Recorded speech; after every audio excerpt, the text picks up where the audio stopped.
The gunshot cracks through the alley like the world splitting open. Pearls scatter across wet cobblestones, bouncing and rolling into the darkness, each one catching the dim light of a dying street lamp before vanishing into shadow. A woman crumples, a man falls beside her, and between them, a boy stands frozen, his hands trembling at his sides, his eyes wide with a horror that will never fully leave them. The pearls keep rolling, the blood keeps spreading. And somewhere in the hollow cavity of an 8-year-old chest something breaks so completely that it will take a lifetime to understand the shape of the wound. This is Crime Alley. This is Gotham. This is the night that Bruce Wayne dies, and something else begins to breathe. The Wayne family had been royalty in Gotham City for as long as anyone could remember. Thomas Wayne was a surgeon of legendary skill, a man who had saved countless lives with steady hands and an unshakable moral compass. He had inherited a fortune built, across generations, railroads, real estate, shipping and industry.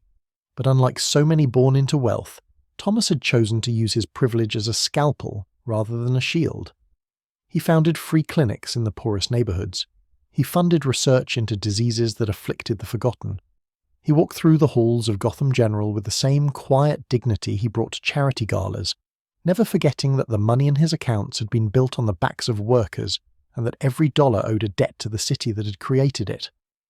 Martha Wayne, born Martha Kane, was his perfect counterpart, a woman of fierce intelligence and fiercer compassion, whose philanthropic work had touched nearly every corner of Gotham's struggling social services. She championed education reform, fought for women's shelters, and spoke with a warmth that made even the most cynical politicians believe, if only for a moment, that change was possible. Together, Thomas and Martha Wayne represented something Gotham desperately needed. Proof that wealth did not have to mean corruption, that power did not have to mean cruelty. They were beloved. They were untouchable. They were everything Gotham pretended to be and so rarely was. And on a cool autumn evening after a showing of The Mark of Zorro at the Monarch Theatre, they walked into Crime Alley with their son and never walked out again.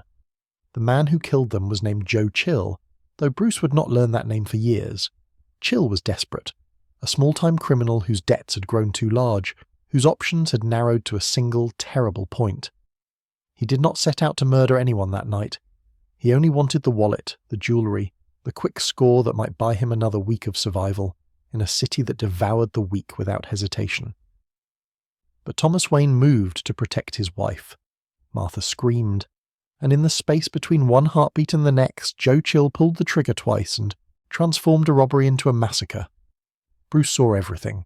He saw his father's eyes go wide with surprise, then empty with death. He saw his mother reach for him, her lips forming his name, before the second bullet stole her voice forever. He saw the gunman's face, terrified, desperate, already running, and he saw the darkness of the alley swallow the man whole, leaving Bruce alone with two bodies and a silence so profound it seemed to swallow the entire world. The pearls from his mother's necklace lay scattered around him like fallen stars. Bruce would remember those pearls for the rest of his life. In his nightmares, they would multiply, spreading across entire streets, entire cities, until he was drowning in them.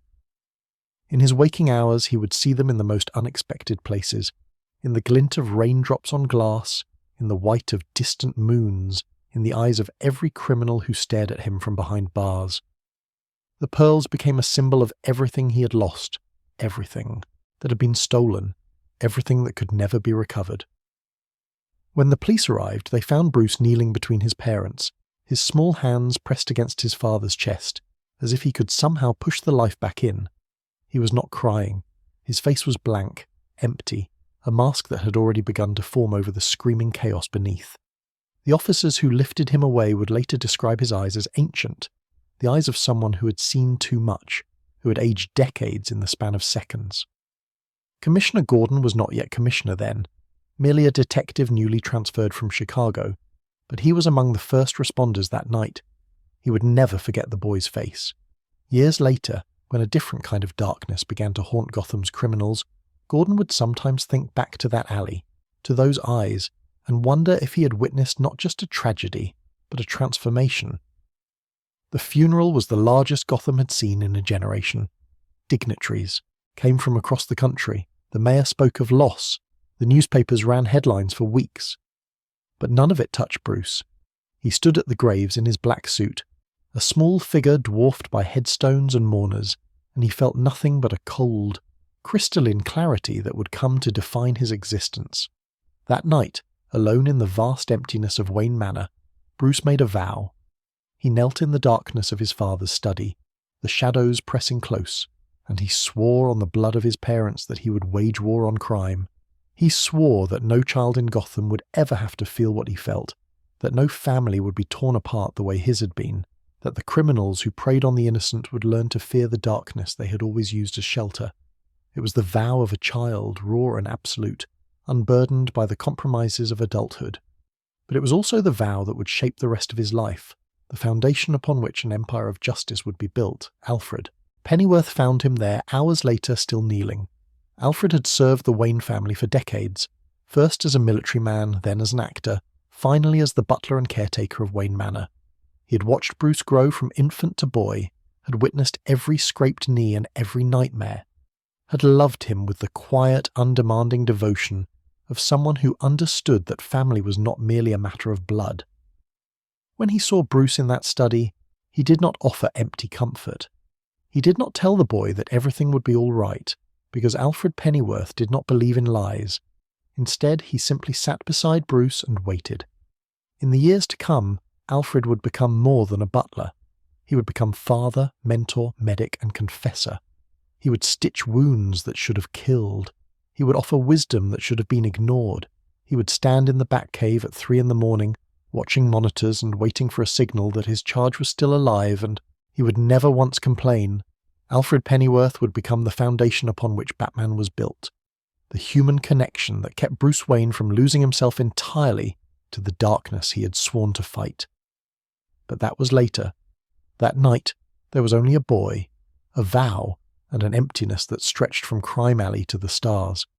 The Wayne fortune passed to Bruce in its entirety. Billions of dollars in assets, properties spanning continents, investments in nearly every industry imaginable.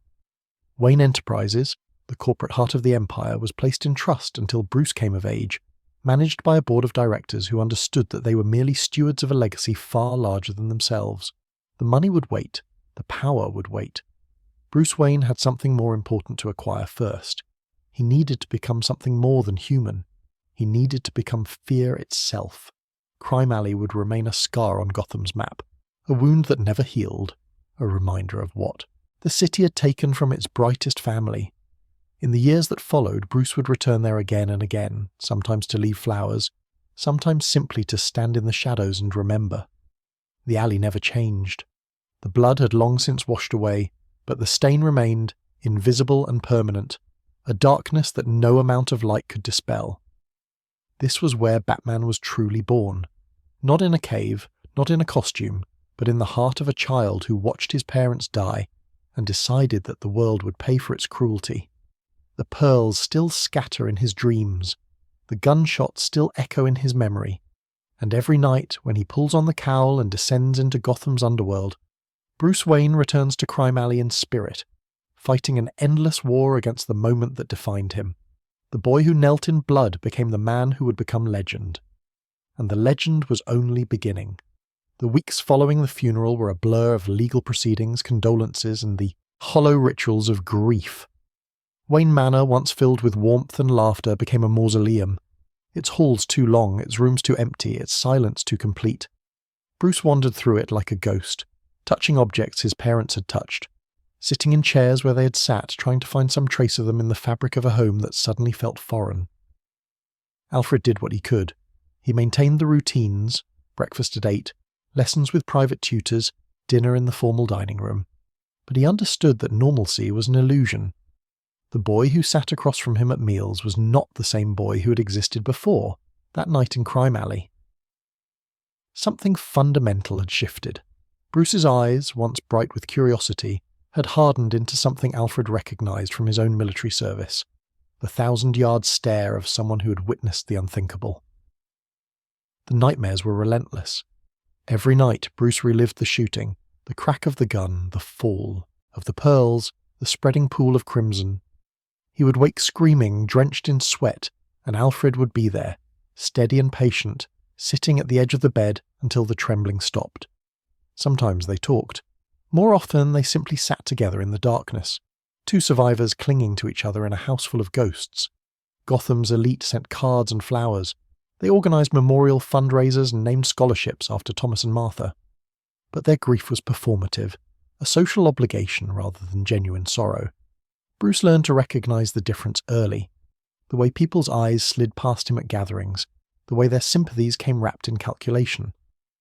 The wealthy of Gotham had lost two of their own, but they had also lost competition, obstacles, reminders of what generosity looked like.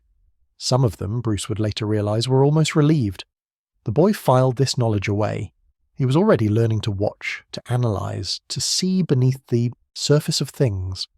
Crime Alley had taught him that the world was not what it appeared to be, that darkness lurked behind even the most polished facades. If he was going to keep his vow, if he was going to wage war on crime, he would need to understand that darkness from every angle. So Bruce began to study, not just the subjects his tutors assigned, but everything: forensic science and criminal psychology, martial arts and military history, chemistry and engineering. He devoured books like a man starving, spending hours in his father's library, building the foundation of a mind that would one day rival the greatest detectives in history.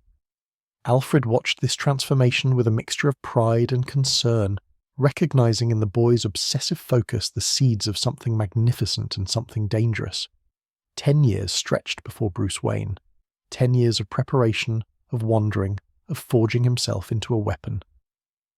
But it all began here, in the ashes of tragedy, in the silence of Wayne Manor, in the unbreakable vow of a child who refused to let his parents die in vain.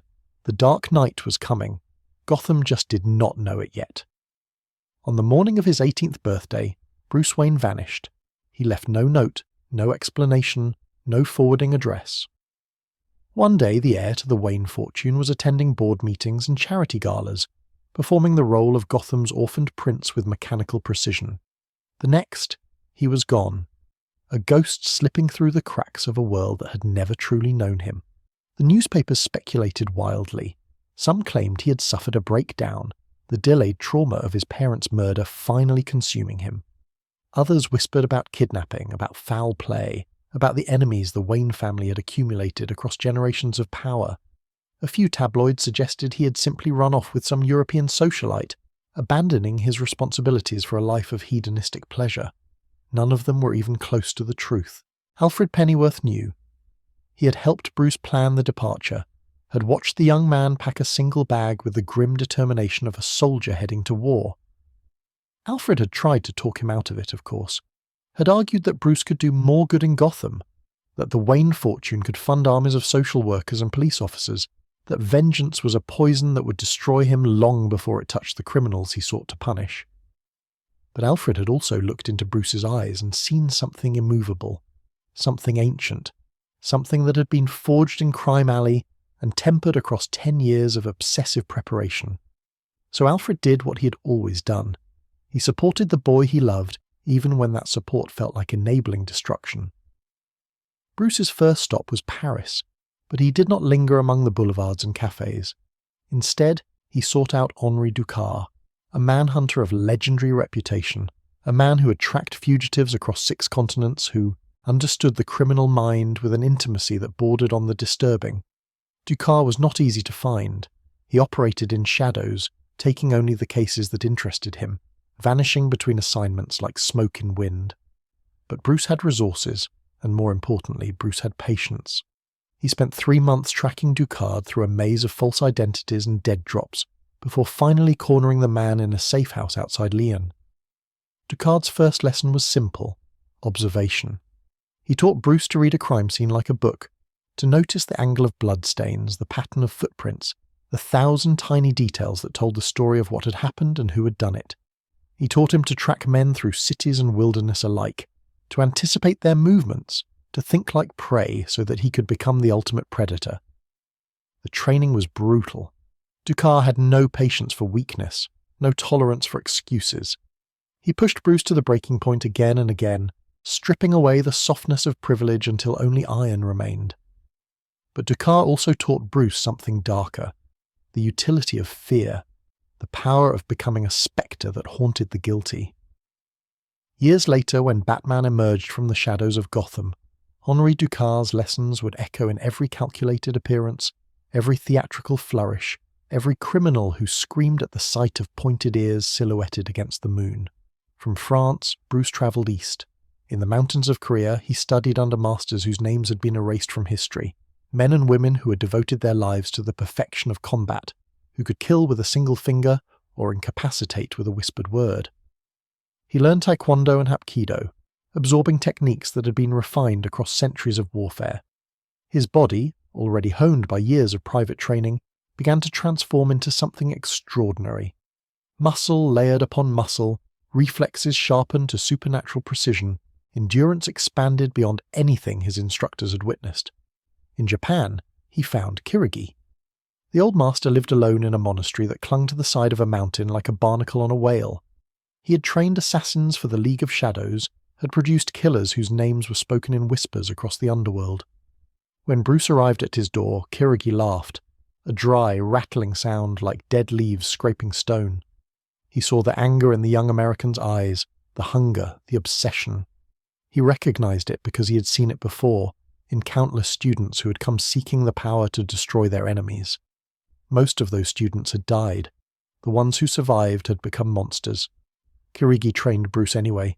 He taught him ninjutsu, not the theatrical nonsense of movies, but the true art of invisibility, of moving through space without displacing air, of becoming one with shadow, until the boundary between man and darkness dissolved entirely. He taught him to control his breathing, his heartbeat, his very presence, until Bruce could stand in a crowded room and go completely unnoticed. He taught him the pressure points that could paralyze, the strikes that could kill, the holds that could render an opponent unconscious in seconds. And he taught him something else, the philosophy of the Shadow Warrior, the understanding that true power came not from strength, but from the willingness to sacrifice everything, comfort, connection, identity itself, in pursuit of a goal. Bruce absorbed it all.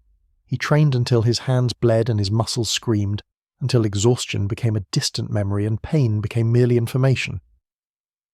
Kirigi watched this transformation with growing unease. He had never seen a student so driven, so utterly consumed by purpose. When Bruce finally left the monastery, Kirigi offered him a warning. The path he walked led only to two destinations, enlightenment or annihilation. There was no middle ground.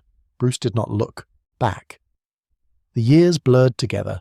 In Hong Kong, Bruce studied under practitioners of Wing Chun and Jeet Kune Do, learning to flow like water, to adapt to any opponent, to turn an enemy's strength into weakness. In Brazil, he immersed himself in capoeira and Brazilian jiu-jitsu, mastering ground combat and the deceptive grace of movement disguised as dance. In the Philippines, he trained with eskrima masters who could turn any object into a lethal weapon. Sticks, knives, rolled newspapers, the bones of their own bodies. He sought out David Kane, one of the deadliest assassins alive, and convinced the man to share his secrets. Kane taught him combat pragmatism, how to end fights in seconds rather than minutes, how to identify and exploit weaknesses, how to kill efficiently and without hesitation. Bruce learned everything Kane offered, filed it away in the vast library of his mind, and quietly resolved never to use the killing techniques. The knowledge was valuable. The application would violate everything he stood for. Not everyone he encountered understood his refusal to cross that line. Ra's al Ghul found him in the Himalayas. The demon's head had been watching Bruce Wayne for years, intrigued by reports of a Western heir who moved through the martial underworld like a hungry ghost. Ra's commanded the League of Assassins, an organization older than most nations, dedicated to purging corruption from the world through targeted elimination. He saw in Bruce the potential for a perfect weapon, a warrior of unmatched skill, driven by righteous fury, capable of becoming the instrument through which Ra's al Ghul would reshape civilization. He offered Bruce everything: resources, knowledge, purpose, and eventually immortality through the Lazarus pits that had sustained Raz for centuries. He offered him Talia, his daughter, whose beauty and intelligence had already begun to captivate the young traveller. He offered him a place in an organization that could accomplish what no individual ever could: the systematic eradication of evil from the face of the earth. Bruce refused, not because he disagreed with Ra's assessment of the world's corruption, Gotham alone was proof enough of that. But because Ra's al Ghul's methods required the one thing Bruce would never accept: killing. The League of Assassins did not distinguish between guilty and innocent when necessary. Collateral damage was acceptable if the target was eliminated. Cities could burn if their destruction served the greater good. Bruce had watched his parents die in Crime Alley. He had felt the bullets echo in his bones every day since. He would not become the thing that had created him. He would not add to the tally of the dead, no matter how righteous the cause. Ra's al Ghul accepted the refusal with surprising grace, but his eyes held a promise. This was not over. Bruce Wayne would return to him eventually. They always did. Beyond combat, Bruce accumulated skills that would prove equally essential to his war. He studied forensic science at Scotland Yard under assumed identities, learning to analyse evidence with precision that rivaled the best detectives in the world. He trained with escape artists and locksmiths, mastering the art of freeing himself from any restraint. He learned chemistry and engineering, biology and psychology, law and criminology. He studied the works of great detectives, both real and fictional, analysing their methods, identifying their strengths and weaknesses. Zatara, the stage magician whose performances concealed genuine mystical knowledge, taught Bruce escapology and misdirection. The great Dorian showed him how to withstand pain, how to control his body's responses to injury and exhaustion. Willie Doggett, a master thief, revealed the secrets of infiltration and security systems, knowledge Bruce would later use to design countermeasures that made Wayne Manor and the Batcave impenetrable. By his mid-20s, Bruce Wayne had become something unprecedented. A polymath of violence and investigation, a human being who had pushed the boundaries of physical and mental capability beyond anything previously documented. He had mastered over 127 distinct martial arts. His detective skills rivaled the greatest investigators in history. His body could perform feats that Olympic athletes would consider impossible. His mind could process information, identify patterns, and formulate strategies with computer-like efficiency. But he was not yet complete. The final piece came in a cave. Lost in the mountains after a training accident, Bruce stumbled into a cavern that seemed to pulse with ancient energy. As he ventured deeper, the darkness became absolute. A void so complete that he could not see his own hands before his face. And then the bats came, thousands of them, tens of thousands. They erupted from the depths of the cave in a screaming, swirling tornado of leather wings and needle teeth. They engulfed Bruce completely, blinding him, deafening him, covering every inch of his body with their writhing mass. Instinct screamed at him to run, to fight, to escape. Terror clawed at his mind with cold fingers. Instead, Bruce Wayne closed his eyes and surrendered. He let the fear wash over him. He let it fill him, consume him, become him. And in that moment of absolute vulnerability, something shifted. The fear did not disappear. It transformed. It became fuel. It became power. It became the foundation of something terrible and magnificent. When the bats finally dispersed, Bruce emerged from that cave as a different man. He had confronted his deepest terror and emerged victorious. He had learned the final lesson that all his training had been building toward. Fear was not the enemy. Fear was a weapon, and he would wield it against the corrupt and the cruel until they choked on it. The wandering was over. The forging was complete. It was time to go home. Gotham City awaited its dark night. A city of shadows and corruption, of crime lords and broken dreams, of innocent lives crushed beneath the weight of institutional failure. Bruce Wayne had left as a grieving boy with nothing but money and rage. He returned as something new, something unprecedented, something that the criminals of Gotham could not possibly understand until it was far too late. The Bat was coming home. Gotham had not waited for Bruce Wayne. In the years of his absence, the city had continued its slow collapse into darkness, a patient cancer eating itself from the inside. The Falcone crime family had tightened its grip on every major institution, its tendrils wrapped around judges and politicians, police commissioners and union bosses. Carmine Falcone, the Roman, ruled from his penthouse like an emperor surveying a conquered land, and the few honest souls who dared to challenge him disappeared into the foundations of new construction projects or washed up on the shores of the Gotham River with concrete shoes and empty eye sockets. The police department was a joke.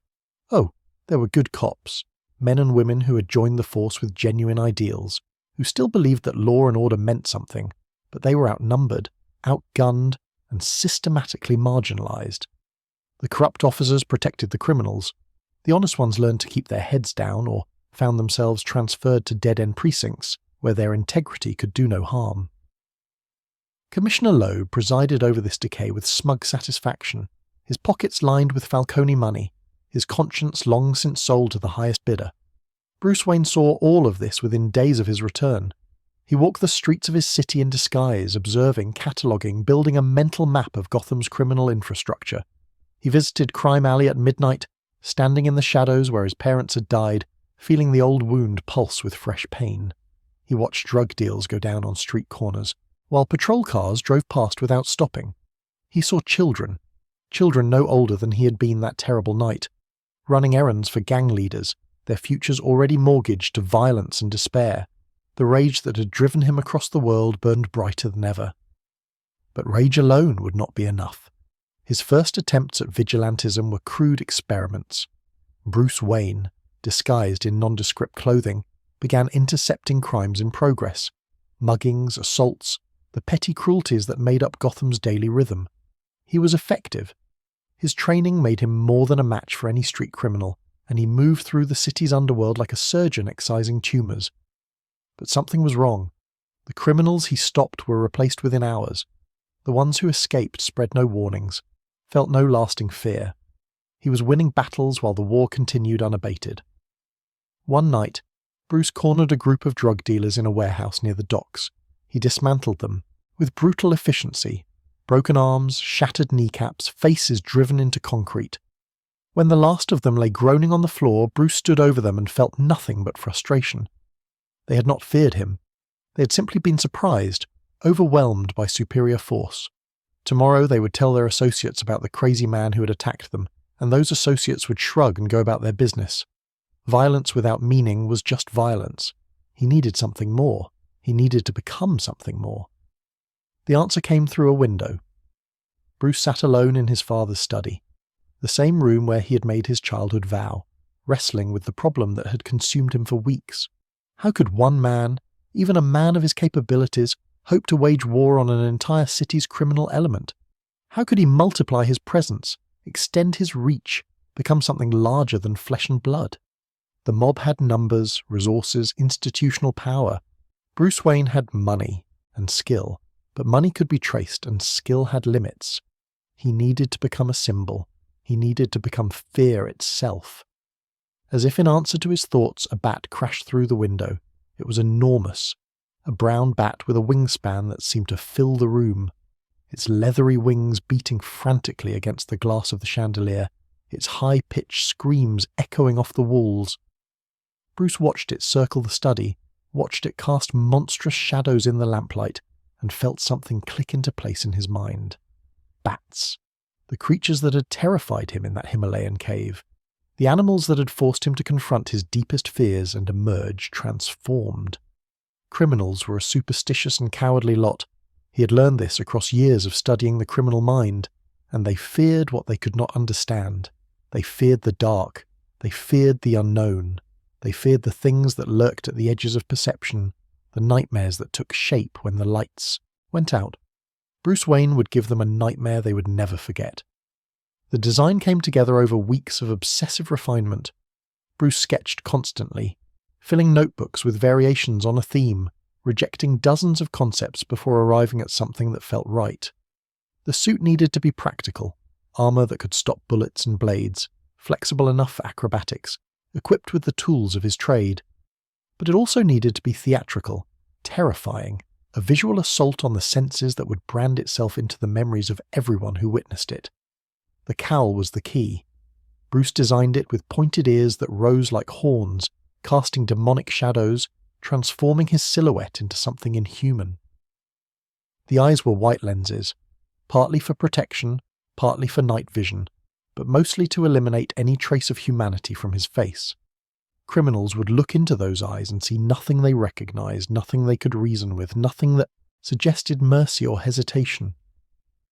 The cape was a masterstroke of engineering. Memory cloth, developed by Wayne Enterprises' Applied Sciences division, allowed it to billow dramatically in the wind or stiffen into a glider for aerial deployment.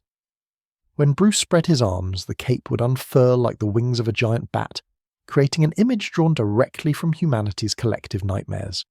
He would descend on criminals from above, a dark angel of vengeance, and they would remember that terror for the rest of their lives. The suit itself was layered Kevlar and Nomex, capable of stopping most conventional weapons while remaining light enough for the acrobatic combat Bruce had mastered. He integrated armor plates over vital areas, chest, back, forearms, shins, hidden beneath the flowing lines of the costume. The gloves were reinforced for striking, the boots weighted for devastating kicks. Every element served multiple purposes: protection, intimidation, utility.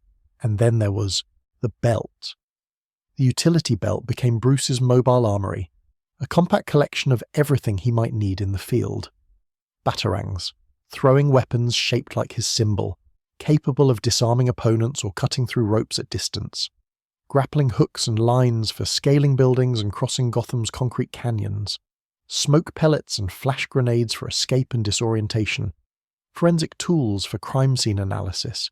Tracking devices smaller than a fingernail. Antidotes for common poisons. Lockpicks and electronic scramblers. Medical supplies for field treatment of injuries. The belt was a marvel of miniaturization, each compartment precisely organized, each tool positioned for rapid access. Alfred watched these preparations with the same mixture of pride and dread he had felt when Bruce left for his years of training. The butler offered what assistance he could. His military background proved useful in designing tactical approaches, and his medical training would become essential for treating the injuries that inevitably followed nights of vigilante activity. But Alfred also understood that he was helping to build something that might destroy the young man he loved. The cave beneath Wayne Manor became the nerve center of Bruce's operation. He had discovered it as a child, a vast limestone cavern accessible through a hidden passage behind a grandfather clock in the study. The cave had been used by the Wayne family for generations, as a station on the Underground Railroad, as a storage facility, as a shelter during times of crisis. Now it would serve a new purpose, the headquarters of Batman's war on crime. Bruce poured resources into transforming the cave. He installed a supercomputer capable of accessing any database on Earth, its processing power rivaling military installations. He built a forensics laboratory equipped with technology that most police departments could only dream of.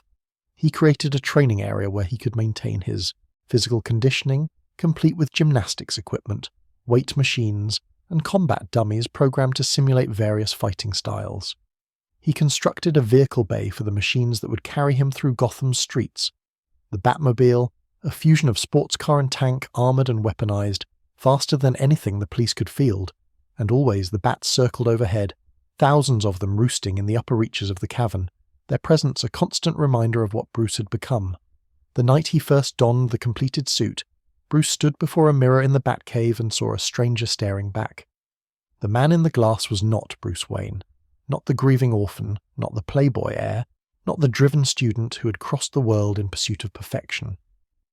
The man in the mirror was something else entirely, a creature of shadow and vengeance, a nightmare given form, a symbol that transcended the limitations of the flesh that wore it. This was the moment Bruce Wayne truly died. Oh, the name would persist, the identity would be maintained, carefully cultivated as a mask of its own, the vapid billionaire, the careless philanthropist, the man too shallow to notice the suffering around him. Bruce Wayne would attend galas and make headlines, would date supermodels and crash sports cars, would play the fool so completely that no one would ever suspect the truth. The mask of Bruce Wayne would protect the reality of Batman. Because Batman was the truth now. Batman was who he really was. Bruce Wayne was just the costume he wore during the day. Alfred drove him to the edge of the Narrows that first night, the Batmobile's engine rumbling like a caged predator. Bruce sat in the darkness of the vehicle, feeling the weight of the cowl on his head, the pressure of the cape against his shoulders, the readiness of every tool and weapon at his disposal. His heart was pounding, but his mind was clear. Clearer than it had been in years, perhaps, ever. This was what he had been building toward. This was the purpose that had sustained him through tragedy and training, through loneliness and pain. Tonight, the legend would begin.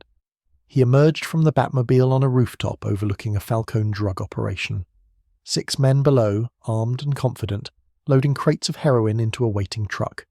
They laughed and joked, utterly unaware that their world was about to end. Batman spread his cape and dove. The first criminal saw only a shadow descending, wings spread like death itself, and his scream alerted the others. But by then it was too late. Batman landed among them like a bomb detonating, all flowing cape and precise violence. He broke the first man's arm before anyone could draw a weapon. He disarmed the second with a batarang that sang through the air. He moved through them like smoke through fingers, untouchable, inevitable, terrifying. When it was over, 6 men lay groaning in the alley, bound with zip ties, surrounded by evidence that would send them to prison for decades. Batman vanished before the police arrived, leaving behind only whispers and questions. By morning, those whispers had spread throughout Gotham's underworld. Something new had come to the city. Something that hunted in the darkness. Something that could not be bought, could not be intimidated, could not be stopped. They called it the Batman. And the criminals of Gotham learned, for the first time in generations, what it meant to be afraid. The playing card landed on Commissioner Loeb's desk at 3:17 in the morning. No one saw who delivered it. The security cameras showed nothing. A flicker of static, a moment of darkness, and then the card was simply there, resting against the Commissioner's coffee mug as if it had always existed. A Joker grinning up from the laminated surface with lunatic eyes and a smile that seemed to stretch beyond the boundaries of the card itself. On the back, written in what forensics would later confirm was human blood, were 4 words. The fun begins tonight. Gotham was about to meet its truest nightmare. Batman had spent his first years dismantling the old order. The Falcone crime family, which had ruled Gotham for generations, crumbled under the relentless pressure of his campaign. Carmine Falcone himself was arrested on charges so numerous that the court documents filled entire filing cabinets: racketeering, murder, extortion, drug trafficking, political corruption. The Roman Empire collapsed like a house of cards, its soldiers scattered, its allies fleeing for cover, its carefully constructed web of influence torn apart strand by strand. The Moroni family fell next. Sal Moroni, who had styled himself the heir apparent to Gotham's criminal throne, found his operation systematically destroyed, his lieutenants beaten and arrested, his safe houses raided with suspicious precision. He grew paranoid, certain that someone within his organization was feeding information to the police, never suspecting that the true source was a dark figure who listened from the shadows, who planted bugs in his most secure locations, who knew his every move before he made it. Batman was winning. The traditional organized crime that had strangled Gotham for decades was dying, gasping its last breaths in courtrooms and prison cells. The city's murder rate dropped. Drug trafficking declined. For the first time in a living memory, honest citizens could walk certain streets without fear. But nature abhors a vacuum, and the vacuum left by the mob's collapse would be filled by something far worse. They came one by one at first, theatrical criminals who seemed drawn to Gotham like moths to a flame, attracted by the legend of the Batman, eager to test themselves against the Dark Knight who had become an urban myth. They wore costumes and adopted personas, turning crime into performance, transforming the underworld into a stage for their peculiar obsessions. The newspapers called them supervillains, and the term stuck, though it failed to capture the true nature of what was emerging. These were not mere criminals. They were broken mirrors reflecting Batman's own image, men and women who had looked into the abyss and emerged twisted, each one embodying a fractured piece of the human psyche. If Batman represented the triumph of will over trauma, his enemies represented the alternative, what happened when trauma won. But none of them, not one, could compare to the Joker. No one knows who the Joker was before he became the clown prince of crime. This is not an exaggeration or a dramatic flourish. It is a simple statement of fact. Every investigation into his origins has produced contradictory evidence. Every confession he has offered has been revealed as fabrication. He is claimed to be a failed comedian, a mob enforcer, a chemical engineer, a war veteran, an abuse survivor, a former accountant. He has provided detailed backstories complete with verifiable facts that later proved to be elaborate lies. His fingerprints match no records. His DNA appears in no database. It is as if he spontaneously generated from Gotham's collective unconscious, a nightmare given flesh, a joke without a setup. The most commonly accepted origin involves a man called the Red Hood, not a name but a title, passed among various criminals who served as figureheads for the Falcone family's operations. According to this version, the man who would become the Joker was coerced into wearing the Red Hood during a heist at the Ace Chemicals plant. Batman intervened. In the chaos that followed, the Red Hood fell, or jumped, or was pushed, into a vat of chemical waste. He should have died. The mixture of industrial solvents and experimental compounds should have dissolved him to the bone within seconds. Instead, something impossible happened. The chemical bleached his skin chalk white, dyed his hair a vivid green, and stretched his lips into a permanent rictus grin. They also shattered whatever sanity he had possessed, leaving behind something that was not quite human anymore, a creature of pure chaos, a living embodiment of the absurd, a monster who found everything hilarious, especially suffering. But this is just one story among many. The Joker himself has dismissed it on multiple occasions, offering alternatives that range from the tragic to the impossible. "If I'm going to have a past," he once told a psychiatrist at Arkham Asylum, "I prefer it to be multiple choice."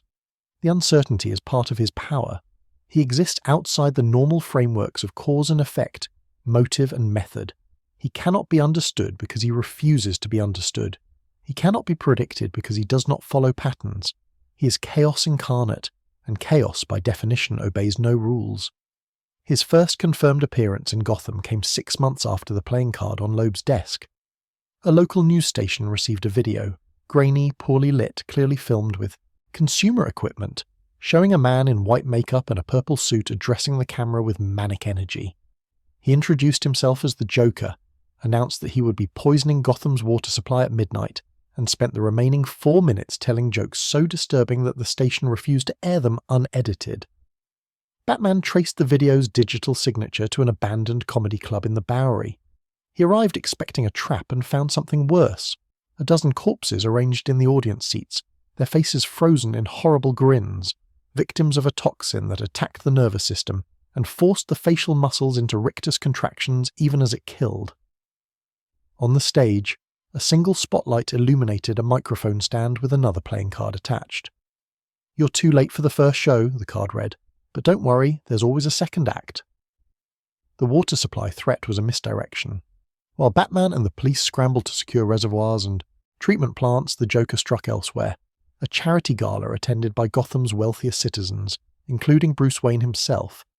The clown appeared from nowhere, his gang of masked thugs sealing the exits, his laughter echoing through the ballroom as he explained the evening's entertainment. Each guest would tell a joke. If the Joker found it funny, they would live. If not, Bruce Wayne was forced to watch as 3 people died before he could engineer an escape to retrieve his costume. By the time Batman crashed through the skylight, the Joker had already vanished, leaving behind a room full of traumatized survivors and a message spray-painted on the wall. Same bat time, same bat channel. It was the beginning of an endless war. The Joker's crimes followed no pattern that Batman could decipher. Sometimes he sought money, robbing banks and museums with elaborate theatrical flourishes. Sometimes he sought nothing but chaos, releasing toxins in subway stations or planting bombs in random locations throughout the city. Sometimes he targeted specific individuals, politicians who had failed to appreciate his humor, celebrities who had somehow offended him, ordinary citizens chosen entirely at random. His methods were equally unpredictable: poison gas disguised as laughing gas, explosive joy buzzers, acid squirting flowers, razor-edged playing cards, and always, always, the rictus grin of his victims, their faces locked in posthumous laughter. Batman caught him, again and again. Through brilliant deduction and brutal combat, the Dark Knight would track the Joker to his lair and drag him to Arkham Asylum. And again, the Joker would escape, sometimes within days, sometimes within hours, and the cycle would begin anew. It was as if the walls of the asylum were made of paper, as if the locks and guards and security measures existed only as props in an elaborate performance. Some theorized that the Joker escaped so easily because he wanted to keep playing. Others suggested that Arkham itself was compromised, riddled with corrupt staff and structural vulnerabilities that the clown had long since mapped. A few darker voices whispered that perhaps Batman himself was somehow responsible, that the Dark Knight needed the Joker as much as the Joker needed him, that the two were locked in a dance of mutual dependency that neither truly wanted to end. The Joker certainly believed this. He spoke of Batman with something approaching affection, the way a child might speak of a favourite toy, the way a predator might speak of its preferred prey. In his twisted worldview, they were two sides of the same coin, both created by a single moment of violent transformation, both operating outside the boundaries of normal society. The only difference was that Batman clung to his rules, his codes, his desperate belief that order could triumph over chaos. The Joker knew better. The Joker knew that rules were illusions, that order was a joke, that the only honest response to an absurd universe was laughter. "You complete me," he told Batman once during one of their countless confrontations. "You're the straight man. I'm the punchline. Without you, I'm just crazy. With you, I'm hilarious." Their philosophical opposition manifested in every encounter. Batman believed that every life had value, that even the most depraved criminal could be redeemed, that killing, even killing the Joker, would cross a line from which there was no return. The Joker believed in nothing except the absence of belief, the fundamental meaninglessness of existence, the cosmic joke that was human civilization. He killed not for profit or revenge, but to prove a point, that anyone, given the right push, would abandon their principles and embrace the void. He tested this theory most thoroughly on Commissioner James Gordon. The killing joke was the Joker's masterpiece of cruelty, a systematic attempt to drive one good man insane to prove that the distance between sanity and madness was one bad day. He began by shooting Barbara Gordon, Jim's daughter, through the spine as she answered the door of her apartment. The bullet severed her spinal cord, leaving her paralyzed from the waist down. Her career as Batgirl ended in a single moment of senseless violence. But shooting Barbara was only the beginning. The Joker kidnapped Commissioner Gordon, stripped him naked, and subjected him to hours of psychological torture, forcing him to view photographs of his daughter's bleeding, broken body, mocking his faith in law and order, trying to break him the way Gotham had broken the man who became the Joker. It did not work. When Batman finally tracked down the Joker's carnival hideout and freed Gordon, the Commissioner was battered, traumatized, but sane. His first words to Batman were a plea. "I want him brought in by the book. I want to show him that our way works." The Joker laughed at this. Of course he did. But something flickered behind his painted eyes in that moment. Something that might have been surprise or disappointment, or perhaps the faintest echo of respect. Gordon had endured his worst and emerged unbroken. The joke had fallen flat. Batman beat the Joker bloody that night, coming closer to crossing his line than he ever had before. When the clown lay broken at his feet, giggling through shattered teeth, he told Batman a joke about two inmates in an asylum, about the impossibility of trust, about the fear of being abandoned in the darkness. And for one terrible moment, Batman laughed. It was the only time anyone had ever heard him laugh. But the Joker's cruelest act was yet to come. In the abandoned warehouse district of Gotham, he cornered Jason Todd, the second Robin, a boy of 15 who had taken up the mantle after Dick Grayson departed, and proceeded to beat him with a crowbar for what survivors estimated to be at least 20 minutes. Each blow was punctuated by a joke, a pun, a one-liner, delivered with manic enthusiasm. When Jason finally lost consciousness, the Joker left him in the warehouse with a bomb ticking down to 0. Batman arrived too late. He always arrived too late when it mattered most. The explosion killed Jason Todd and destroyed something fundamental in Bruce Wayne. The belief, perhaps, that he could protect those he loved, that his crusade was not ultimately futile, that good could triumph over evil if only you fought hard enough. He considered killing the Joker after that. He came within inches of it, his hands wrapped around the clown's throat, feeling the cartilage begin to give beneath his fingers. The Joker did not resist. He simply smiled, waiting, eager to see if his greatest joke would finally land, if he could make Batman into a murderer, proving once and for all that their souls were cut from the same blood-soaked cloth. Batman released him. The line held. But it had never been thinner. The question that haunts every analysis of their Relationship is simple. Why does Batman allow the Joker to live? The clown has killed thousands. He will kill thousands more. Every time he escapes Arkham, and he always escapes, innocent people die screaming. A single broken neck, a single snapped spine, and the nightmare would end forever. Batman's answer has never varied.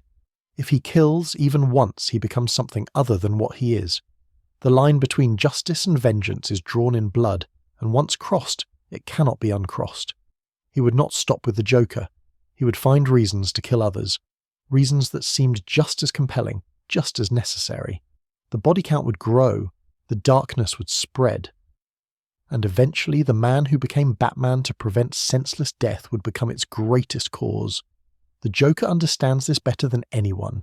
It is why he will never kill Batman, not permanently, not finally. Their dance must continue because without it, neither of them has meaning. They are thesis and antithesis, order and chaos, hope and despair. They are Gotham's fever dream made manifest, locked in an eternal struggle that neither can win because winning would end the game. And the game, the Joker knows, is all that matters. Somewhere in Arkham Asylum, behind reinforced glass and under constant surveillance, the clown prince of crime sits in his cell and plans his next escape. He knows Batman is out there, watching, waiting, hoping that this time the locks will hold. He knows they will not. The joke is eternal. The punchline is death. And the laughter echoes through Gotham's streets like a promise of horrors yet to come. The coin spins through the air, catching the fluorescent light of the courtroom, one side polished silver, the other scarred and blackened by acid. It reaches the apex of its arc, hangs suspended for a fraction of a second and then falls. Destiny condensed into a 50-50 chance, morality reduced to random probability. Harvey Dent watches it land. The scarred side faces up. Someone is going to die tonight. Before the acid, before the coin, before Two-Face, Harvey Dent was the best of them. The White Knight to Batman's Dark One, the public face of Gotham's fight against corruption. He was the youngest district attorney in the city's history, a crusader who prosecuted mob bosses and crooked politicians with equal fervour, who walked into courtrooms like a gladiator entering the arena and emerged victorious more often than not. Bruce Wayne considered him a friend. Batman considered him an ally. Together they believed they could save Gotham through the complementary forces of law and justice. The mob disagreed. Sal Maroni, facing conviction on charges that would send him to prison for the rest of his life, smuggled a vial of sulfuric acid into the courtroom. When Harvey approached the witness stand for cross-examination, Maroni threw the acid directly into his face. Half of Harvey's features dissolved in an instant, skin sloughing. Away, muscle exposed, bone gleaming white through the chemical ruin. His left eye survived intact, staring out from a face that had become a grotesque mask of divided identity. The physical damage was catastrophic, but the psychological damage was worse. Harvey Dent had built his entire identity around the belief that justice was possible, that the system worked, that good would triumph if only good men fought hard enough. The acid did not merely destroy his face, it destroyed his faith. In the hospital, sedated and bandaged, Harvey's mind fractured along the same line that now divided his features. The righteous prosecutor died. Something else was born. Two-Face emerged from that hospital room with a new philosophy. Justice was a lie. Morality was arbitrary. The only honest arbiter of fate was chance. Pure, random, incorruptible chance. He adopted his father's lucky coin, scarring one side to match his ruined face, and began making every significant decision by its flip. Heads, you live. Tails, you die. The coin decided, and Two-Face obeyed. Batman has never stopped trying to reach Harvey Dent.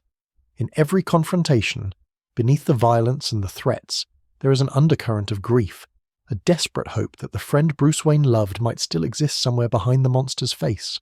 Sometimes, rarely, Harvey surfaces. His voice changes, softens, becomes the man he used to be. But then the coin spins, and Two-Face returns, and another innocent pays the price for Gotham's cruelty.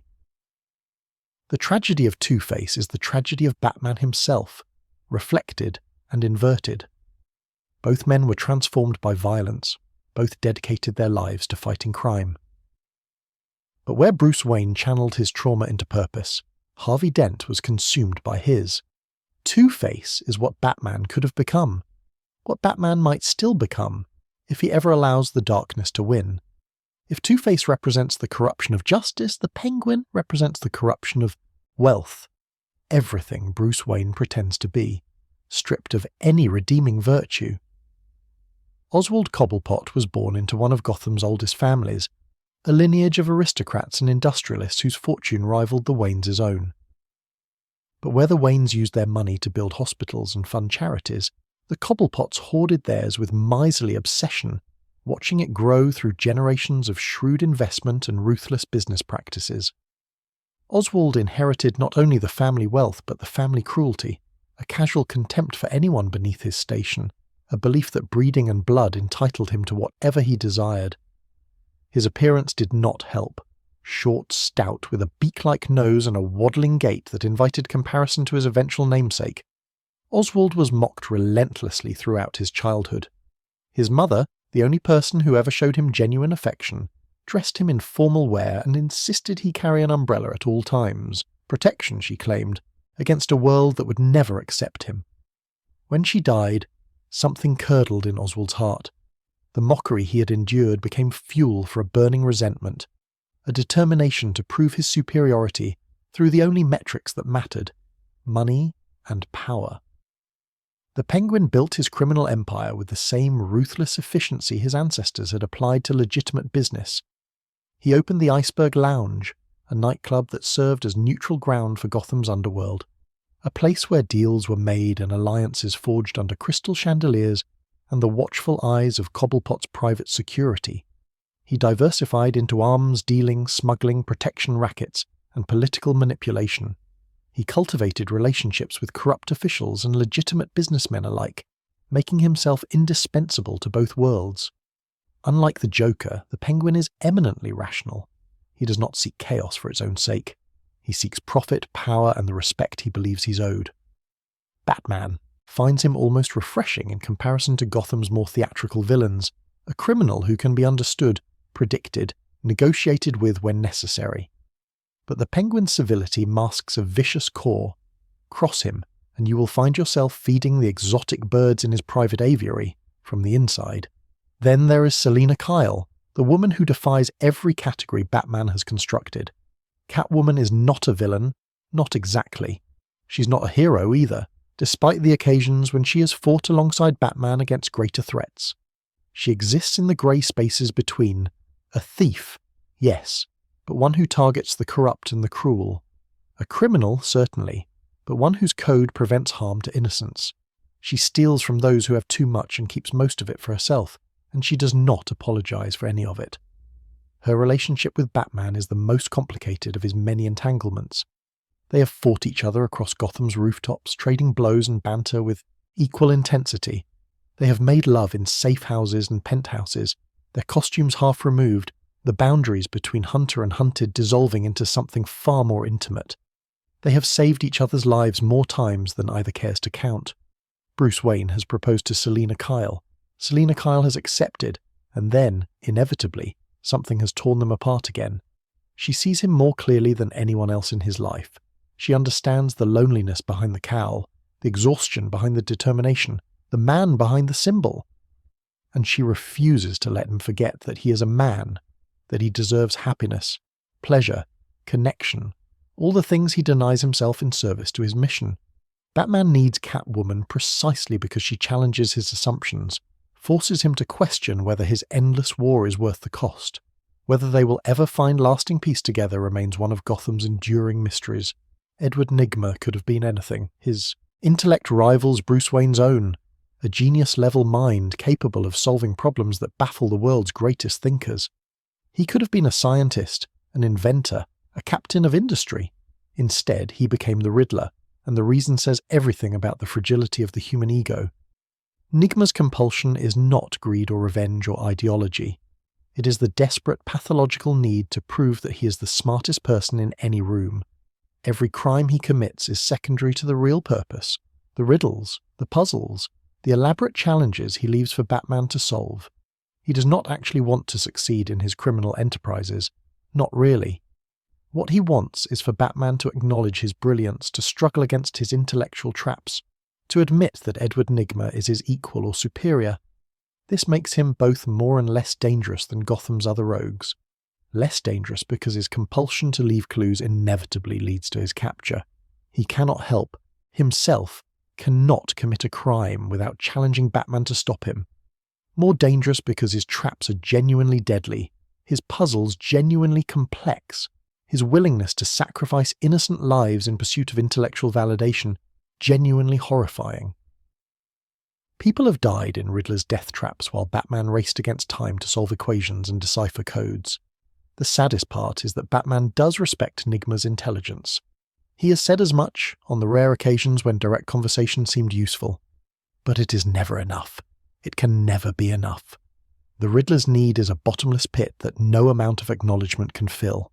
Jonathan Crane understood fear before he understood anything else. As a child, he was subjected to experiments by his great-grandmother, a religious fanatic who believed that terror was the pathway to salvation. She locked him in a chapel full of crows, forced him to confront his nightmares again and again, broke him down and rebuilt him into something that no longer experienced fear in the normal way. By the time he reached adulthood, Jonathan Crane had transformed his trauma into expertise. He became a professor of psychology, specializing in phobias and the neurochemistry of terror. He published papers, he earned accolades, and in the basement of his home, he developed a compound that would change everything. Fear toxin, a chemical agent that attacks the amygdala and hypothalamus, triggering the fear response at maximum intensity while simultaneously causing vivid hallucinations drawn from the victim's deepest psychological vulnerabilities. One breath, and you see your worst nightmare made manifest. One breath, and you experience terror so profound that your heart may simply stop from the shock. The Scarecrow uses this toxin with the clinical precision of the scientist he once was. He's fascinated by fear in all its manifestations, how it shapes behavior, how it breaks minds, how it reveals the truth that people hide, even from themselves. Batman represents the ultimate test subject, a man who has mastered fear, who wields it as a weapon, who built his entire identity around the conquest of terror. Every encounter between them is an experiment. Can the Scarecrow find the fear that Batman has buried? Can he break the Dark Knight the way Gotham broke Jonathan Crane? He has come close. Under the influence of fear toxin, Batman has seen his parents die again and again. He has watched his allies fall. He has confronted the possibility that his crusade is futile, that Gotham cannot be saved, that he is nothing more than a madman in a costume playing at heroism while the city burns around him. Each time he has fought through the hallucinations, clawed his way back to reality, and defeated the Scarecrow through sheer force of will. But the toxin leaves scars, and each exposure makes the next one harder to survive. Bane is not a monster. This is the first and most important thing to understand about the man who broke the Batman. He was born in a prison, Peñadura, a hellhole on the island of Santa Prisca, where he was forced to serve his father's life sentence from the moment of his birth. He grew up surrounded by the worst criminals in the Caribbean, learning to fight before he learned to read, killing his first man at the age of 8. The prison was his entire world, and he conquered it absolutely, becoming its king through a combination of physical prowess, tactical genius, and utter ruthlessness. But Bane was not content to rule a prison. He educated himself in the facility's library, reading everything from philosophy to military strategy, from chemistry to literature. He trained his body to the peak of human capability, then enhanced it further through venom, a super steroid that multiplied his strength to superhuman levels, pumped directly into his brain through tubes connected to a device on his wrist. When he finally escaped Peñadura, he was the most dangerous man, alive. And he had heard stories of a demon who haunted the night in a distant city called Gotham. Bane came to Gotham not for money or power, but for validation. He wanted to prove himself against the only opponent worthy of his abilities. The plan he devised was elegant in its simplicity. First, exhaust Batman by releasing every inmate from Arkham Asylum simultaneously, forcing the Dark Knight to spend weeks recapturing the most dangerous criminals in the city. Then, when Batman was at his weakest, confront him directly and break him, It worked perfectly. Batman was shattered. His spine snapped across Bane's knee, his body broken, his legend seemingly ended. The image of that moment haunts Bruce Wayne's nightmares to this day. Ra's al Ghul sees the world in centuries. The demon's head has lived for over 600 years, his life extended through periodic immersion in the Lazarus pits, naturally occurring pools of chemical compounds that can heal any injury, cure any disease, and even resurrect the recently dead. He has watched empires rise and fall. He has manipulated history from the shadows, guiding humanity toward what he considers a better future through targeted assassination and strategic chaos. He commands the League of Assassins, an organization with operatives in every nation on Earth, loyal to him unto death, and he believes that Bruce Wayne is the only man worthy of succeeding him. Ra's al Ghul does not hate Batman. He respects him, admires him, even. He sees in Bruce the perfect combination of physical ability, intellectual brilliance, and moral conviction that could lead humanity into a new golden age.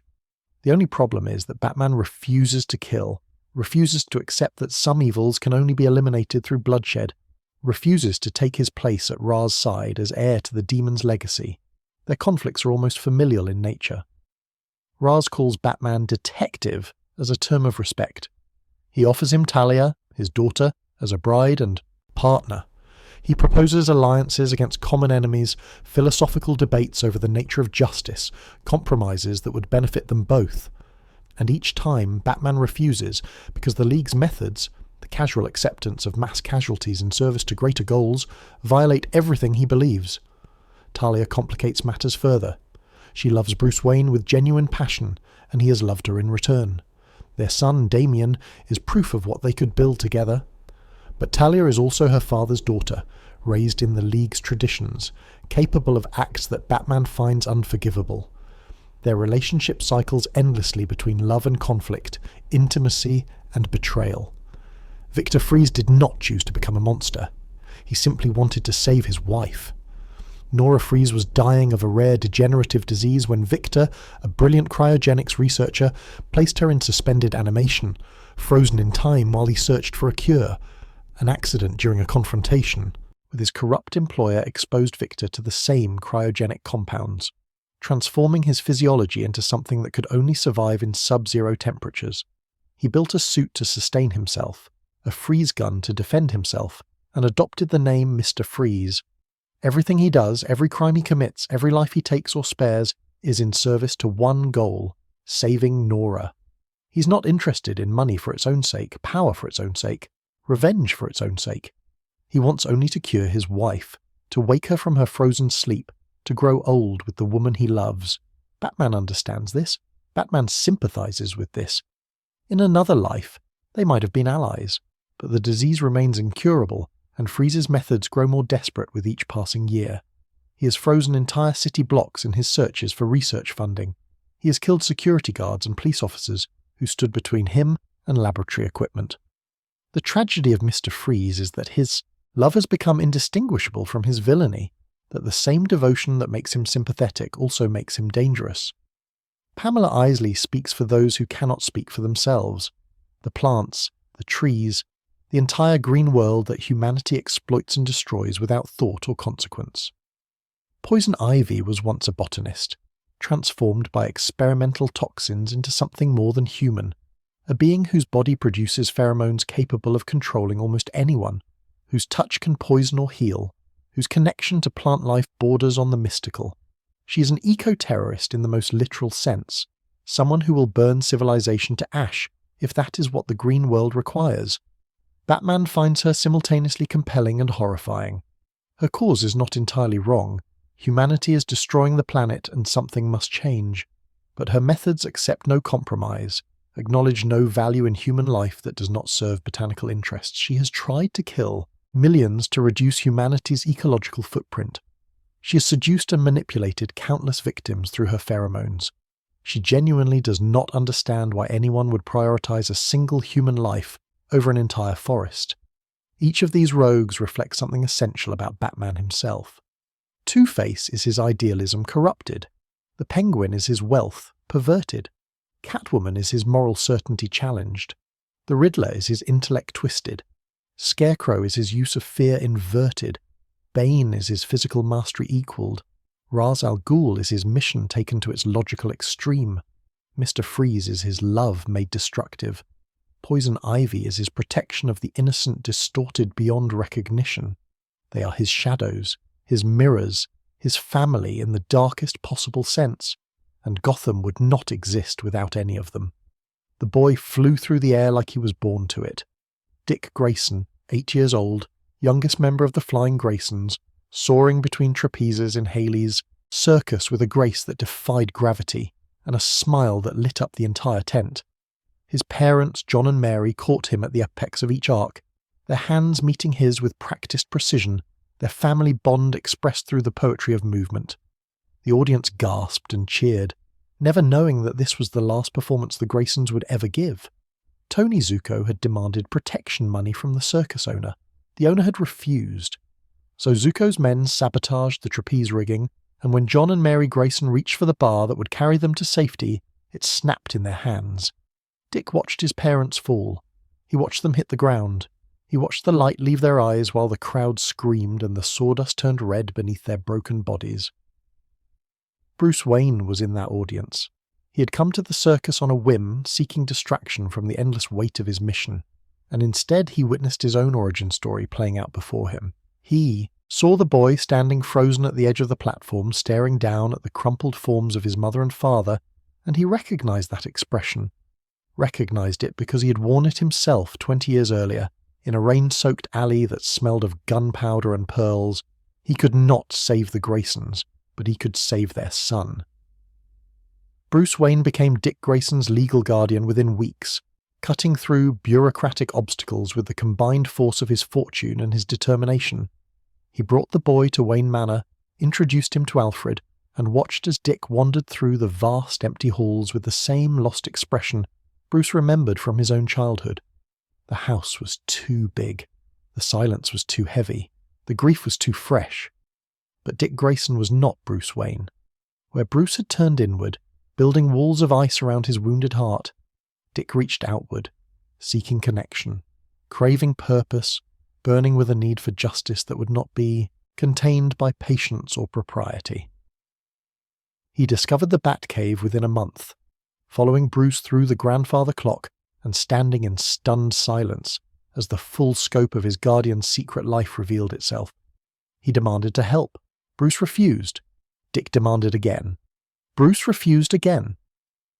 The argument continued for weeks, the boy's persistence battering against the man's protective instincts, until finally Dick took matters into his own hands. He created a costume, bright primary colours, a deliberate contrast to Batman's shadows, and tracked Tony Zuko on his own, nearly getting himself killed in the process. Batman arrived in time to save him, and in that moment, standing over the unconscious form of the man who had murdered his parents, Bruce Wayne made a decision that would define the rest of his life. He would train Dick Grayson. He would channel the boy's rage into purpose. He would give him the tools to fight injustice without losing himself to darkness. He would do what no one had done for Bruce, provide guidance, support, and the example of someone who had walked this path before. Robin was born. The name came from Dick's mother, who had called him her little Robin because of his acrobatic grace. The costume was a collaboration, Bruce insisting on protective elements, Dick demanding that it honour his circus heritage. The partnership was unprecedented. Batman, the creature of shadow and fear, fighting alongside a brightly coloured teenager who laughed while he battled criminals and turned somersaults off rooftops for the sheer joy of the movement. It should not have worked. Every tactical consideration argued against it. A child in combat was a liability, a hostage waiting to happen, a distraction that could get them both killed. But Dick Grayson was extraordinary. His acrobatic training translated perfectly into combat mobility. His quick mind absorbed Bruce's teachings with remarkable speed. His emotional openness, the very quality Bruce had, tried to bury in himself, allowed him to connect with victims, witnesses, and even criminals in ways that Batman never could. More importantly, Robin saved Batman from himself.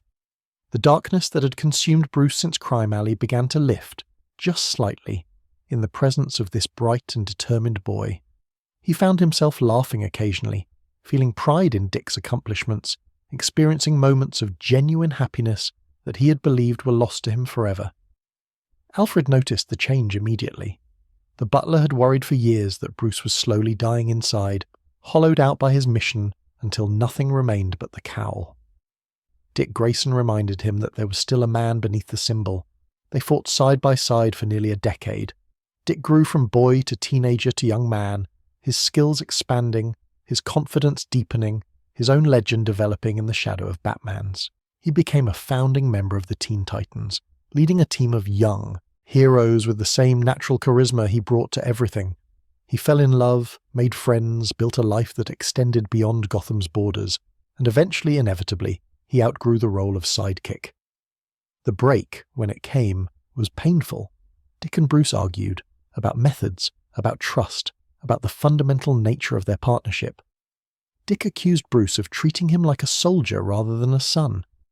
Bruce accused Dick of recklessness, of letting his emotions compromise his judgment. Words were exchanged that could not be taken back. Dick Grayson left Wayne Manor, left Gotham, left the Robin identity behind. He became Nightwing, a hero in his own right, operating first in New York and then in Bloodhaven, a city even more corrupt than Gotham. The name came from Kryptonian mythology, suggested by Superman, honouring the legacy of a hero who had protected Kandor in ages past. The costume was darker than Robin's, but lighter than Batman's, a visual representation of the man Dick had become, shaped by Bruce Wayne's training but not defined by it, carrying the lessons of the Bat without surrendering to the shadows. Their relationship healed slowly, through shared battles and grudging reconciliations, and the kind of unspoken understanding that develops between people who have saved each other's lives too many times to count. Dick Grayson would always be Bruce Wayne's first partner, his greatest success, the proof that Batman's crusade could create heroes rather than merely punish villains. When Bruce needed someone to wear the cowl, during his recovery from Bane's attack, during his displacement through time, Dick was the one he trusted absolutely. He is the son Bruce Wayne chose, and despite everything, despite the arguments and the distance and the fundamental differences in their approaches, he loves his father in every way that matters. Barbara Gordon never asked permission to become a hero. The daughter of Commissioner James Gordon, she grew up watching her father fight a losing battle against Gotham's corruption. She saw the toll it took on him, the late nights, the compromised colleagues, the constant threat of retaliation against his family. She watched Batman operate from the shadows and understood, perhaps better than anyone, how much the Dark Knight's existence meant to the few honest cops who still believed in their mission. She wanted to help. She was forbidden to help. Her father would never have allowed his daughter to put herself in danger, no matter how capable she proved herself to be. So Barbara designed her own costume, trained herself in martial arts and detective work, and appeared one night as Batgirl, saving Bruce Wayne from an assassination attempt at a costume party, then vanishing before anyone could stop her. Batman was furious. Commissioner Gordon was horrified. Barbara was magnificent. She forced her way into their world through sheer competence. She was brilliant, a genius-level intellect that rivaled Bruce's own, coupled with an eidetic memory and a gift for information analysis that would later prove even more valuable than her combat skills. She became an essential part of their operations, providing research support, coordinating communications, and fighting alongside Batman and Robin with a grace and determination that silenced all objections. The Joker took that from her. The bullet that shattered her spine was not aimed at Batgirl. The Joker did not even know Barbara Gordon was Batgirl when he pulled the trigger. He shot her because she was Commissioner Gordon's daughter, because her suffering would hurt her father, because her broken body would serve his sick game of psychological torture. The fact that he also ended the career of one of Gotham's most effective heroes was simply a bonus, a cosmic joke that the clown prince of crime did not fully appreciate until later. Barbara Gordon refused to be defined by that bullet. The wheelchair could not contain her. The trauma could not break her. Within months of the shooting, she had reinvented herself as Oracle, the information broker and coordinator who became the most valuable asset the superhero community had ever known. From her clock tower headquarters, she monitored communications across the globe, hacked into any system she needed, and provided tactical support to heroes from Batman to the Justice League to the Birds of Prey, the team of female operatives she personally assembled and led. Oracle was more powerful than Batgirl had ever been. Barbara Gordon proved that heroism was not limited to physical combat, that a brilliant mind and an unbreakable will could change the world from behind a computer screen. She became a symbol for disabled people everywhere, proof that ability was not defined by the body's limitations. Years later, experimental surgery would restore her mobility, and Barbara would return to the streets as Batgirl once more. But she never forgot what she had accomplished, as Oracle. She never forgot that her greatest weapon had always been her mind. Jason Todd was a mistake. Bruce Wayne will admit this now, in his darkest moments, when the guilt becomes too heavy to deny. He found Jason in Crime Alley, not as a victim, but as a perpetrator. The boy was stealing the tires off the Batmobile of all things, working with the focused efficiency of someone who had been surviving on the street since childhood. He was 12 years old, feral and furious, with a chip on his shoulder the size of Wayne Tower, and a stubborn refusal to show fear even when confronted by the most terrifying figure in Gotham. Bruce saw something in him. Perhaps he saw himself. Another orphan shaped by Crime Alley's cruelty. Another child who had learned too early that the world was brutal and unforgiving. Perhaps he saw an opportunity for redemption, a chance to save someone the way he wished he had been saved. Perhaps he simply could not walk away from a kid who so obviously needed help. He took Jason in, he trained him, he made him Robin. It was wrong from the beginning. Jason was not Dick Grayson. Where Dick's trauma had been witnessed and processed, channeled into purpose through years of circus discipline and family support, Jason's trauma was raw and unexamined. A wound that had never healed, merely scabbed over. He was angry in ways that Dick had never been. He was violent in ways that made Bruce uncomfortable. He pushed boundaries, questioned rules, and showed a disturbing willingness to cross lines that the first Robin had never approached. Bruce should have recognized the warning signs.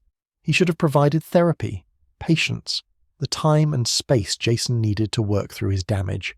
Instead, he threw the boy into combat, hoping that the mission would shape him the way it had shaped Dick, never understanding that the same crucible that forged one hero could destroy another. The Joker killed Jason Todd in that warehouse, beat him bloody with a crowbar, left him broken and begging, then detonated a bomb that erased any hope of rescue. Bruce arrived too late by seconds, by heartbeats, by the margin that would haunt him for the rest of his life. He pulled Jason's body from the rubble and held it while Gotham burned around him. The death broke something in Batman. He became harder, colder, more brutal in his methods. The shadows that Robin had held at bay came rushing back, darker than before. Alfred watched with growing concern as Bruce retreated into the mission, using it to avoid the grief that threatened to consume him. But death, in Gotham, is rarely permanent. Jason Todd returned. The Lazarus Pit brought him back. Or perhaps reality itself had been altered, the timeline rewritten by forces beyond mortal comprehension. The details varied depending on who told the story. What mattered was that Jason was alive, and he was furious. He became the Red Hood, a vigilante who operated by Batman's methods but rejected Batman's code. He killed. He executed criminals without hesitation or remorse, arguing that Batman's refusal to use lethal force was weakness, that the endless cycle of capture and escape could only be broken by permanent solutions. He challenged Bruce directly, forcing his former mentor to confront the consequences of his choices. Their relationship remains complicated. Jason is part of the Bat family, technically. He fights alongside them when circumstances demand, and there is love beneath the anger and resentment. But he will never forgive Bruce for failing to save him, and he will never accept that Batman's way is the only way. He is the son who came back wrong, the Robin who fell and rose as something darker. Tim Drake chose this life with open eyes. He was not an orphan when he first approached Batman. His parents were alive, wealthy, largely absent from his day-to-day existence, but not dead. He had no personal vendetta against crime, no trauma demanding expression, through violence. What Tim Drake had was a brilliant analytical mind and an obsessive fascination with Gotham's greatest detective. He deduced Batman's identity at the age of 9. He had been watching the news coverage of the Flying Grayson's death, had noted the way Bruce Wayne took in the surviving child, had observed Dick Grayson's subsequent appearances as Robin with the trained eye of someone who noticed details others missed. He connected the dots, confirmed his theory through years of careful observation, and kept the secret to himself, not out of fear, but out of respect. When Jason Todd died and Batman began his descent into darkness, Tim recognized what was happening. He understood, better than almost anyone, that Batman needed a Robin, not as a sidekick, but as an anchor, a reminder of hope, a light to balance the darkness. He approached Dick Grayson first, urging him to return to the role. When Dick refused, Tim made the only logical decision remaining. He volunteered. Bruce rejected him initially, still raw from Jason's death, unwilling to risk another child in his war. Tim persisted. He trained on his own, proved his capabilities, and ultimately forced Batman to accept what the evidence clearly showed. Tim Drake was exactly what the mission needed. He became the third Robin, not the acrobat Dick had been, not the brawler Jason had been, but the detective. Tim's mind was his greatest weapon, his ability to analyze situations and devise strategies rivaling Bruce's own. He brought a methodical precision to the role that complemented Batman's intensity, and he thrived in ways that validated Bruce's reluctant decision to accept him. Tim Drake is proof that the Robin legacy is not cursed. He chose heroism deliberately, trained for it systematically, and emerged as one of the most capable young heroes in the world. As Red Robin, he continues to operate with the same analytical brilliance that defined his tenure as Batman's partner. Damian Wayne was born to be a weapon. The son of Bruce Wayne and Talia al Ghul, he was raised from infancy by the League of Assassins, trained in combat before he could walk, indoctrinated in the philosophy of Ra's al Ghul before he could speak. He was designed to be the perfect warrior, the heir to both the Bat and the Demon, a synthesis of his parents' extraordinary capabilities shaped toward the League's purposes. Talia delivered him to Bruce when Damian was 10 years old, a calculated move in her endless chess game with the man she loved and could never fully possess. Bruce found himself confronted with a son he had never known existed, a child who was simultaneously a trained killer and a desperate boy seeking approval from the father he had been raised to revere. Damian was insufferable at first. Arrogant, violent, contemptuous of everyone around him, he dismissed Tim Drake as an inferior replacement and attempted to claim the Robin mantle through force. He had been taught that strength was the only currency that mattered, that mercy was weakness, that the mission justified any method. Unlearning these lessons would take years, but beneath the arrogance was a child who had never known unconditional love. Beneath the violence was a boy who had been shaped by forces beyond his control, desperate to prove his worth to a father he barely knew. Bruce saw this. Dick Grayson, who served as Batman during Bruce's absence, saw this even more clearly. Damian became Robin, the fourth to bear the name, the most controversial, the one who had to learn heroism rather than simply expressing it.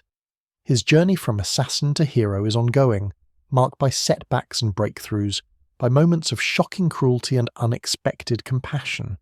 He is still learning what it means to be a Wayne rather than an Al Ghul, and through it all, holding the family together with quiet competence and unwavering devotion, stands Alfred Pennyworth. He has stitched their wounds and bandaged their burns. He has cooked their meals and cleaned their uniforms. He has offered wisdom when it was needed and silence when wisdom would not help. He has watched Bruce Wayne grow from a traumatized child into the world's greatest hero, and he has watched that hero build a family from the broken pieces of other people's tragedies. Alfred is not a fighter, though he can handle himself when necessary. He is not a detective, though his observational skills are formidable. What Alfred Pennyworth is, more than anything else, is the heart of the Bat family, the one constant in a world of chaos, the voice of reason in a household of obsessives, the father figure who raised a father figure who raised a generation of heroes. Without Alfred, there would be no Batman. Bruce Wayne would have drowned in his grief, lost himself to the darkness, become one more casualty of Crime Alley's endless cruelty. Alfred kept him human. Alfred kept him sane. Alfred kept him alive long enough to become the symbol that Gotham needed. The Bat family is not defined by blood. It is defined by choice, the choice to fight, to hope, to believe that one person can make a difference. They are orphans and outcasts, prodigies and survivors, bound together by shared purpose and mutual love. They are Batman's greatest achievement, and they will carry his legacy long after the man himself is gone. The first explosion ripped through Arkham Asylum at 11 minutes past midnight. The walls of the maximum security wing collapsed inward, ancient stone and reinforced steel crumbling like paper beneath the force of carefully placed charges. Alarms screamed into the darkness. Emergency lights flickered and died, and from the gaping wound in the asylum's side the inmates began to pour, dozens of them, then hundreds, spilling into the Gotham night like poison from a ruptured vein. The Joker emerged laughing, his white face luminous in the moonlight, his green hair wild and matted from months of confinement. Behind him came Two-Face, flipping his coin even as he ran, letting chance decide which direction to flee. Scarecrow followed, his mask already in place, canisters of fear toxin clutched in skeletal fingers. The Riddler, Poison Ivy, Killer Croc, the Mad Hatter, Zas, Firefly, Cornelius Stirk. Every nightmare Gotham had ever spawned came flooding through that breach, scattering into the city like a plague of locusts. And watching from the shadows of a rooftop half a mile away, the man who had orchestrated it all allowed himself a small, satisfied smile. Bane had come to Gotham. He had spent months preparing for this moment. While the city went about its business, while Batman patrolled his streets and fought his endless war, Bane had studied. He had analysed every recorded encounter between the Dark Knight and his rogues gallery, cataloguing strengths and weaknesses, identifying patterns, building a psychological profile more comprehensive than anything in the files of the FBI, or Interpol. He had infiltrated Gotham's underworld, making contacts, gathering intelligence, positioning himself for the campaign to come. Bane understood what so many of Batman's enemies failed to grasp. The Dark Knight was not merely a man in a costume. He was a system, a network of resources, allies, and methodologies that had been refined over years of relentless combat. Attacking Batman directly without preparation was suicide. The graveyard of Gotham's criminal enterprises was filled with those who had tried. But every system had vulnerabilities. Every machine could be broken if you understood its components. Batman's greatest strength was also his greatest weakness. He could not allow innocents to suffer. He would push himself beyond all reasonable limits to protect the people of Gotham, would sacrifice his own well-being without hesitation if lives hung in the balance. This noble impulse could be exploited. It could be weaponized. So Bane released the inmates of Arkham, not to defeat Batman directly, but to exhaust him. The next 3 months were the most brutal of Bruce Wayne's life. Every night brought new horrors. The Joker seized a television station and broadcast live executions until Batman tracked him to an abandoned amusement park. Scarecrow released fear toxin in the subway system, triggering a stampede that killed 14 people before Batman could neutralize the threat. Two-Face took a courtroom hostage, forcing the judge who had once been his colleague to preside over a mock trial where the verdict was always death. Zas went on a killing spree that left bodies scattered across the Narrows like discarded dolls. Batman responded to every crisis. He had no choice. Each night he dragged himself from one confrontation to the next, his body accumulating damage faster than it could heal, his mind fraying under the constant pressure. Alfred begged him to rest, to let the police handle what they could, to accept that one man, even a man of his, capabilities could not be everywhere at once. Bruce refused. Every hour he rested was an hour someone might die. Every criminal he failed to recapture was a threat to innocent lives. The mission consumed him absolutely, leaving no room for weakness, no space for the doubt that whispered in the back of his mind. Bane watched, Bane waited, and Bane smiled. The confrontations blurred together. Batman fought Killer Croc in the sewers, emerging with cracked ribs and a concussion that made the world spin for days. He battled Firefly across the rooftops of the financial district, suffering second-degree burns that Alfred treated with grim efficiency. He pursued the Mad Hatter through a funhouse of mind-controlled victims, taking a knife wound to the shoulder that should have required surgery but received only field stitches and a handful of painkillers. His reaction times slowed. His judgment grew clouded. He began making mistakes, small ones at first, then larger, the kind of errors that would have been unthinkable in his prime. He missed a clue that should have led him to Poison Ivy days earlier. He underestimated Zash's speed and nearly lost an eye to the madman's blade. He fell asleep at the computer in the Batcave, waking hours later to news of another atrocity he might have prevented. Robin, Tim Drake, still new to the role, tried to shoulder some of the burden, but Tim was young, inexperienced, not yet ready for the full weight of Gotham's darkness. Batman found himself protecting his partner as much as the city, adding another layer of exhaustion to his already impossible load. The days bled into weeks, the weeks bled into months. Batman became a ghost of himself, gaunt, haggard, running on willpower alone. The suit that had once fit perfectly now hung loose on his diminished frame. The eyes behind the cowl, once sharp and piercing, grew dull with fatigue. And still the inmates remained at large, and still the crimes continued, and still Batman refused to stop. Bane chose his moment with surgical precision. By the time the last of the major Arkham escapees had been recaptured, Batman had been operating at maximum intensity for 93 consecutive days. He had slept perhaps 4 hours in each 24, often less. He had sustained injuries that would have hospitalized an ordinary man a dozen times over. He was in every meaningful sense already broken. He just did not know it yet. The confrontation began at Wayne Manor. Batman returned from yet another night of patrol to find the grandfather clock already open, the passage to the Batcave exposed.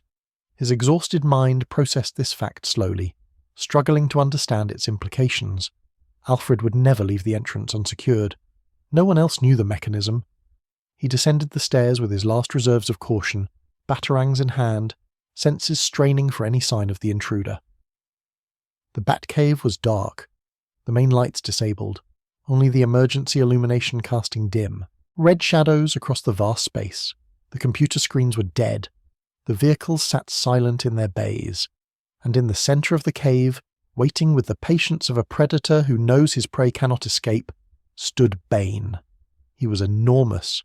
Even without the venom that enhanced his strength, Bane was a physical specimen unlike anything Batman had faced. Nearly 7 feet tall, layered with muscle that spoke of decades of brutal training, his masked face betraying nothing but calm certainty. The tubes that fed venom directly into his brain pulsed with sickly green light, ready to flood his system with power at a moment's notice. "I am Bane," he said, his voice a deep rumble that echoed off the limestone walls, "and I have come to break you." Batman attacked. Even exhausted, even injured, even operating on fumes and desperation, he was still the most dangerous hand-to-hand combatant on Earth. He launched himself at Bane with everything he had left. A flurry of strikes and kicks drawn from 100 martial arts, each blow precisely targeted at vulnerable points, each movement flowing into the next with the fluid grace that had defeated countless opponents. Bane absorbed it all. The blows that should have shattered bone barely seemed to register. The kicks that should have buckled knees met resistance like striking stone.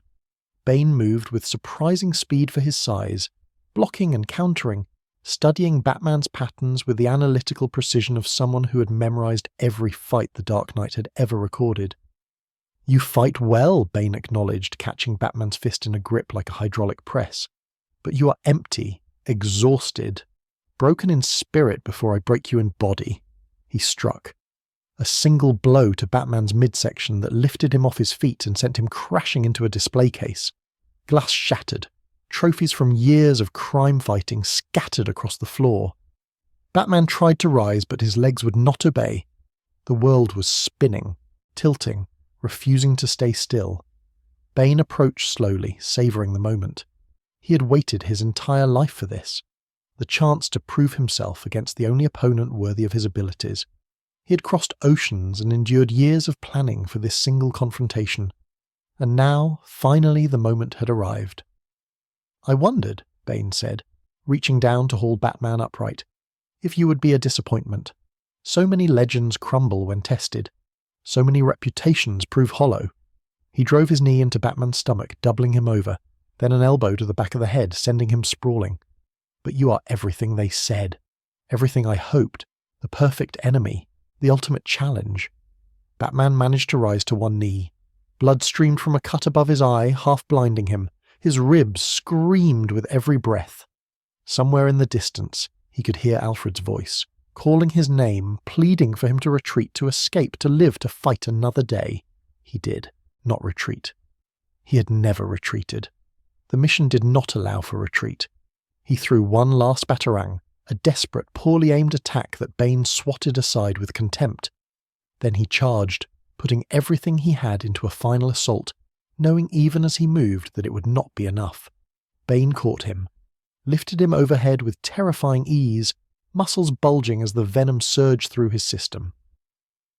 For one frozen moment, Batman hung suspended in the air, the cave stalactites stretching above him like the teeth of some enormous beast. "I am not here to kill you," Bane said. "Death would be too merciful, too final. I am here to destroy you, to prove that your legend is a lie, to show Gotham that its protector is merely a man, and that men can be broken." He brought Batman down across his knee. The crack of Bruce Wayne's spine echoed through the Batcave like a gunshot. Pain beyond anything he had ever experienced exploded through Batman's body. His legs went numb instantly. Not painful, simply absent, as if they had ceased to exist. His arms flopped uselessly at his sides. He could not breathe, could not think, could not do anything but lie there in Bane's grip, as the enormity of what had just happened slowly penetrated his shock-addled mind. He was broken. Truly, completely, irrevocably broken. Bane let him fall. Batman collapsed to the floor of the Batcave, unable to move, unable to speak, able only to stare up at the man who had destroyed him. "Remember this moment," Bane said, looking down at the broken hero. "Remember that I was the one who finally defeated you, not through tricks or traps or borrowed power, through will and strength and the patience to wait for the perfect moment." He turned and walked away, leaving Batman paralyzed on the floor of his own sanctuary. Alfred found Bruce hours later, still lying where he had fallen, his eyes open but unseeing. The butler's scream of anguish echoed through the cave, disturbing the bats that roosted in the upper reaches, sending them swirling into the darkness like a physical manifestation of the horror that had occurred. The Dark Knight was broken, and Gotham was alone. The recovery should have been impossible. Doctors who examined Bruce Wayne told him he would never walk again. The damage to his spine was catastrophic. Multiple vertebrae shattered, the spinal cord compressed and traumatized beyond any reasonable hope of healing. Modern medicine could offer wheelchairs and physical therapy, pain management and psychological counseling. It could not offer miracles. Bruce Wayne did not believe in limitations. The first months were agony. Bruce lay in bed, his body a prison of unresponsive flesh, his mind racing with frustration and fury. He could feel nothing below the waist. He could barely move his arms. Every attempt at rehabilitation ended in exhaustion and despair. But he did not stop. He could not stop. Gotham was suffering without him. Jean-Paul Valley had taken up the mantle of Batman in Bruce's absence. Valley was a member of the Order of Saint-Dumas, a secret society that had created him to be their ultimate warrior, Azrael, the avenging angel. He had been an ally of Batman's, had proven himself capable in combat, and had seemed like a reasonable choice to protect Gotham until Bruce could return. He was a disaster. Azrael's Batman was brutal in ways that Bruce had never been. He redesigned the costume into something monstrous. Armoured gauntlets with razor-sharp claws, a helmet that eliminated any trace of humanity, weapon systems that maimed and crippled. He did not capture criminals, he destroyed them. He did not protect innocents. He terrorized everyone equally.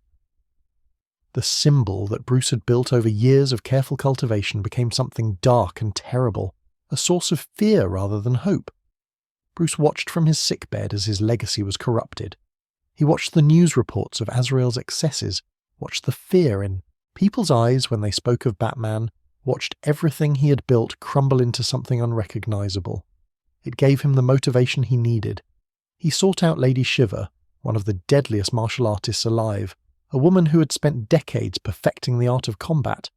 She agreed to help him, for reasons of her own, and the training she provided was unlike anything Bruce had experienced.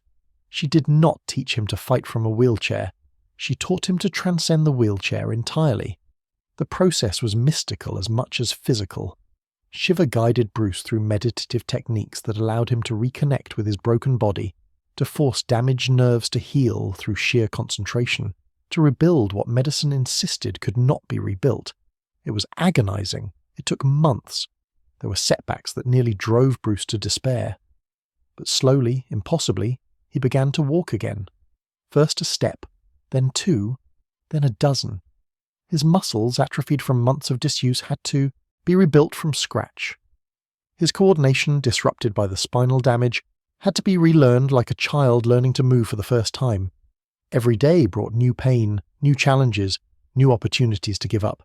He gave up nothing.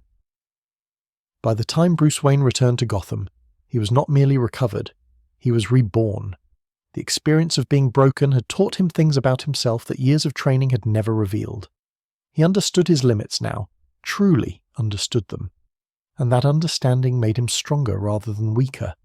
He knew what it felt like to be helpless, and that knowledge gave him new empathy for the victims he had always fought to protect. The confrontation with Azrael was inevitable. Bruce found him in the Batcave, the same cave where Bane had broken him, now transformed into Azrael's armoured lair. The Pretender wore the corrupted Batsuit, all spikes and blades and technological overkill, and he refused to surrender the mantle peacefully. They fought. Not with Azrael's weapons or Bruce's gadgets, but with skill and will and the fundamental question of what Batman was meant to be. Azrael was stronger, faster, better armed. The Suit of Sorrows enhanced his abilities beyond anything a normal human could match. But Azrael was not Batman. He had never been Batman. He was a weapon pretending to be a symbol, a killer pretending to be a hero. Bruce defeated him through superior tactics, exploiting the overconfidence that had always been Azrael's weakness. He stripped away the armor piece by piece, forcing Valley to confront what he had become, and when it was over, Jean-Paul Valley knelt in the ruins of the corrupted Batsuit and wept. The true Batman had returned. Bruce Wayne reclaimed his legacy that night. He put on the original costume, simple, elegant, terrifying in its restraint, and he went out into Gotham to show the city that its protector had come home. Criminals who had grown bold under Azrael's brutal regime learned that the real Dark Knight was back. Citizens who had lost faith in the symbol began to hope again. And in the depths of the Batcave, standing before the display case that held the costume Azrael had corrupted, Bruce Wayne made a silent promise. He would never be broken again. Not by Bane, not by anyone. The mission was eternal. The symbol was immortal. And as long as Gotham needed a Batman, Bruce Wayne would be there. Battered, perhaps, but never beaten. Never again. The gun felt wrong in his hands. Bruce Wayne had not held a firearm since the night his parents died. He had built his entire crusade around the rejection of guns, the weapons that had stolen everything from him, the tools of cowards and murderers, the instruments of death that he had sworn never to use. Every batarang, every grappling hook, every piece of equipment in his arsenal had been designed as an alternative to the killing power that guns represented. But Darkseid was not a common criminal, and the bullet in. This gun was not an ordinary bullet. The god of apocalypse had come to Earth with the force of a collapsing star. His anti-life equations spread across the planet like a psychic plague, enslaving billions to his will, transforming free humans into mindless extensions of Darkseid's tyranny. The heroes of Earth fell one by one, captured, corrupted, or killed in the desperate battle against an enemy who seemed truly invincible. Reality itself began to fracture under the weight of Darkseid's malevolence, the multiverse groaning toward collapse. Batman had faced gods before. He had stood beside Superman against threats that could shatter worlds. He had developed contingency plans for virtually every scenario, prepared himself for conflicts that would have driven lesser minds to madness. But this was different. This was the end of everything. The bullet had been forged by the new gods themselves. The same bullet that had killed Orion, Darkseid's own son, fired backward through time in a paradox that even Batman struggled to comprehend. It was the only weapon in existence capable of truly harming Darkseid, the only chance to stop the anti-life equation before it consumed all of creation. And Bruce Wayne was the only one in position to use it. He found Darkseid in the ruins of Bloodhaven, seated on a throne of corpses, his burning eyes surveying the destruction he had wrought with something approaching satisfaction. The god barely acknowledged Batman's approach. Why would he? What threat could a mortal man pose to the Lord of Apocalypse, the being who had conquered death itself? "You dare," Darkseid rumbled, his voice like grinding consonants. "You, a creature of flesh and blood, dare to stand before a god?" Batman raised the gun. The weight of it was obscene. Every fibre of his being screamed against what he was about to do. Every principle he had built his life around demanding that he find another way. But there was no other way. The multiverse was dying. His friends were enslaved or dead. And the only weapon that could stop Darkseid required him to become the thing he had always refused to be. A killer. "I made a promise," Batman said, his voice steady despite the chaos raging around them. "I swore on my parents' graves that I would never use a gun, never take a life, never become the thing that created me." Darkseid laughed, a sound like worlds colliding, like hope dying. "And yet here you stand, mortal, gun in hand, ready to break your precious vow." "For them," Batman said. "For everyone, I'll break anything." He pulled the trigger. The bullet struck Darkseid's chest and the god screamed, a sound that shattered windows across continents, that echoed through dimensions, that would haunt the dreams of survivors for generations. The Radion payload did its work, poisoning the divine flesh, disrupting the cosmic force that held Darkseid together. The Lord of Apocalypse staggered, fell, began to crumble. But gods do not die easily, and Darkseid's final act was vengeance. The Omega beams erupted from his eyes, twin rays of annihilation that nothing mortal could survive. Batman had known this was coming. He had calculated the trajectories, understood that there was no escape, accepted that stopping Darkseid would cost him everything. The beams struck him, and Bruce Wayne died, or so the world believed. The Justice League found his body in the ruins, or what appeared to be his body, a charred and broken husk that bore the remnants of the Batsuit. They carried him home with honour, mourning the loss of a friend, a comrade, the man who had stood among gods while possessing no powers beyond his own indomitable will. Superman wept. Wonder Woman offered prayers to her gods. The heroes of Earth gathered to say goodbye to the greatest among them. But the Omega beams had not killed Bruce Wayne. They had done something far stranger. The Omega Sanction was Darkseid's ultimate punishment. Not death, but displacement. The beams had hurled Batman backward through time, stripping away his memories, depositing him in humanity's distant past with no knowledge of who he was or how he had arrived. He was lost in the time stream, bouncing from era to era, living and dying and living again in an endless cycle designed to generate enough Omega energy to destroy reality itself when he finally returned to the present. It was a trap, a posthumous revenge by a dying god. And Bruce Wayne had no idea he was walking into it.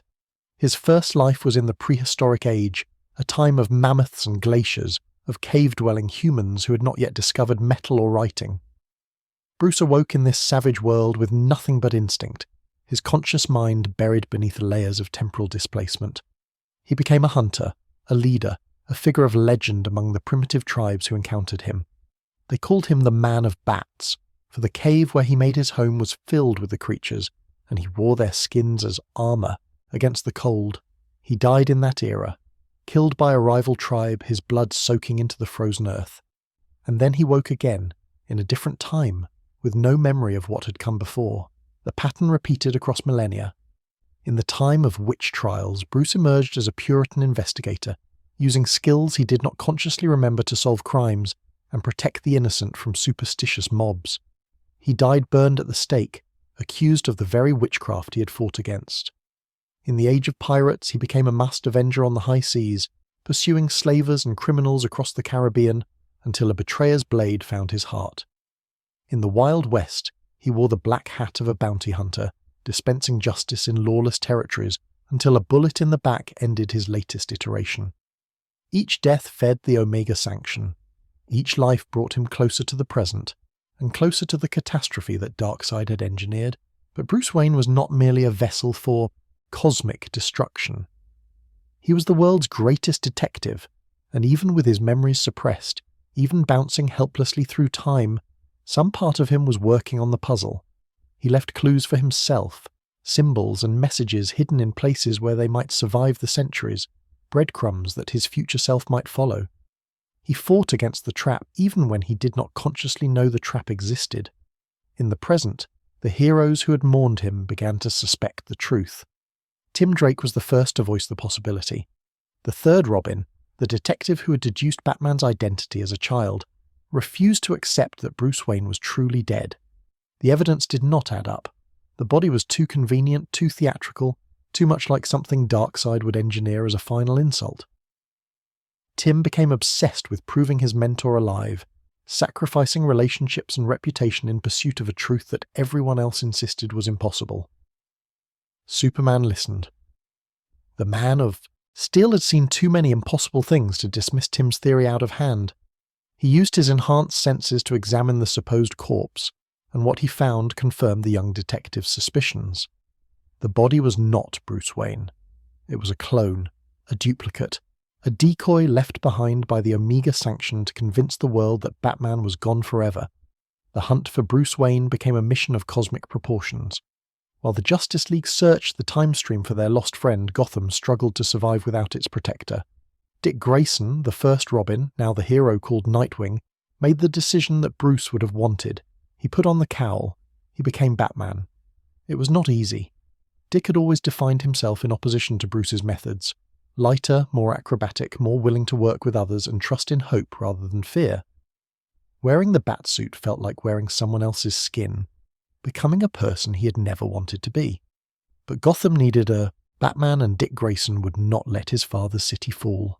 He took Damian Wayne as his Robin, Bruce's biological son, the child who had been raised by assassins and was still learning what it meant to be a hero. Together, they protected Gotham through the darkest period in its history, proving that the symbol could survive even when the man who created it was lost. But they never stopped searching. The clues Bruce had left across time began to surface. An ancient cave painting depicting a bat-winged figure, a witch trial transcript describing an accused sorcerer who matched Bruce Wayne's description, a pirate's journal mentioning a masked vigilante who fought for justice on the Spanish Main. Each discovery brought the Justice League closer to understanding what had happened, and closer to finding a way to bring Bruce home. The final confrontation occurred at the end of time itself. Bruce Wayne, now fully aware of who he was and what Darkseid had done, faced the accumulated Omega, energy that his journey through time had generated. The power was enough to destroy reality, to unmake everything that had ever existed, to give Darkseid his ultimate victory even from beyond death. Bruce was the bomb, and his return to the present would be the detonation.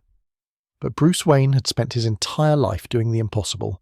With the help of the Justice League, with technology salvaged from a dozen eras and allies gathered across the time stream, Bruce found a way to purge the Omega energy without destroying himself or the universe. The process was agonizing. Reality itself seemed to resist his survival, Darkseid's curse fighting to fulfill its purpose. But Batman had faced worse. He had been broken by Bane. He had lost partners to the Joker. He had stood against gods and monsters and emerged victorious. He would not be defeated by a dead god's revenge. Bruce Wayne returned to the present, battered, exhausted, carrying the weight of multiple lifetimes but alive. He returned to a Gotham that had learned to survive without him, to a family that had proven they could carry his legacy, to a world that had mourned him and moved on. And he saw something he had never expected, that his mission was bigger than one man, that the symbol he had created could endure beyond his own mortality, that the Batman could be eternal, even if Bruce Wayne was not. The experience changed him. Not fundamentally. He was still the driven, obsessive warrior he had always been, but it expanded his vision. He had been so focused on fighting crime in Gotham that he had never considered the global implications of his work. He had been so committed to bearing the burden alone that he had failed to see how many others were willing to share it. Batman Incorporated was born from this revelation. Bruce Wayne went public, not as Batman, but as Batman's financier and supporter. He announced that he would fund vigilantes around the world, creating a network of Batmen operating in every major city, each one trained and equipped to fight injustice in their own territories. The idea was audacious, controversial, perhaps even reckless. But it was also the logical evolution of everything Bruce had built. If one man could make a difference in Gotham, imagine what an army could accomplish. The new vision brought new challenges.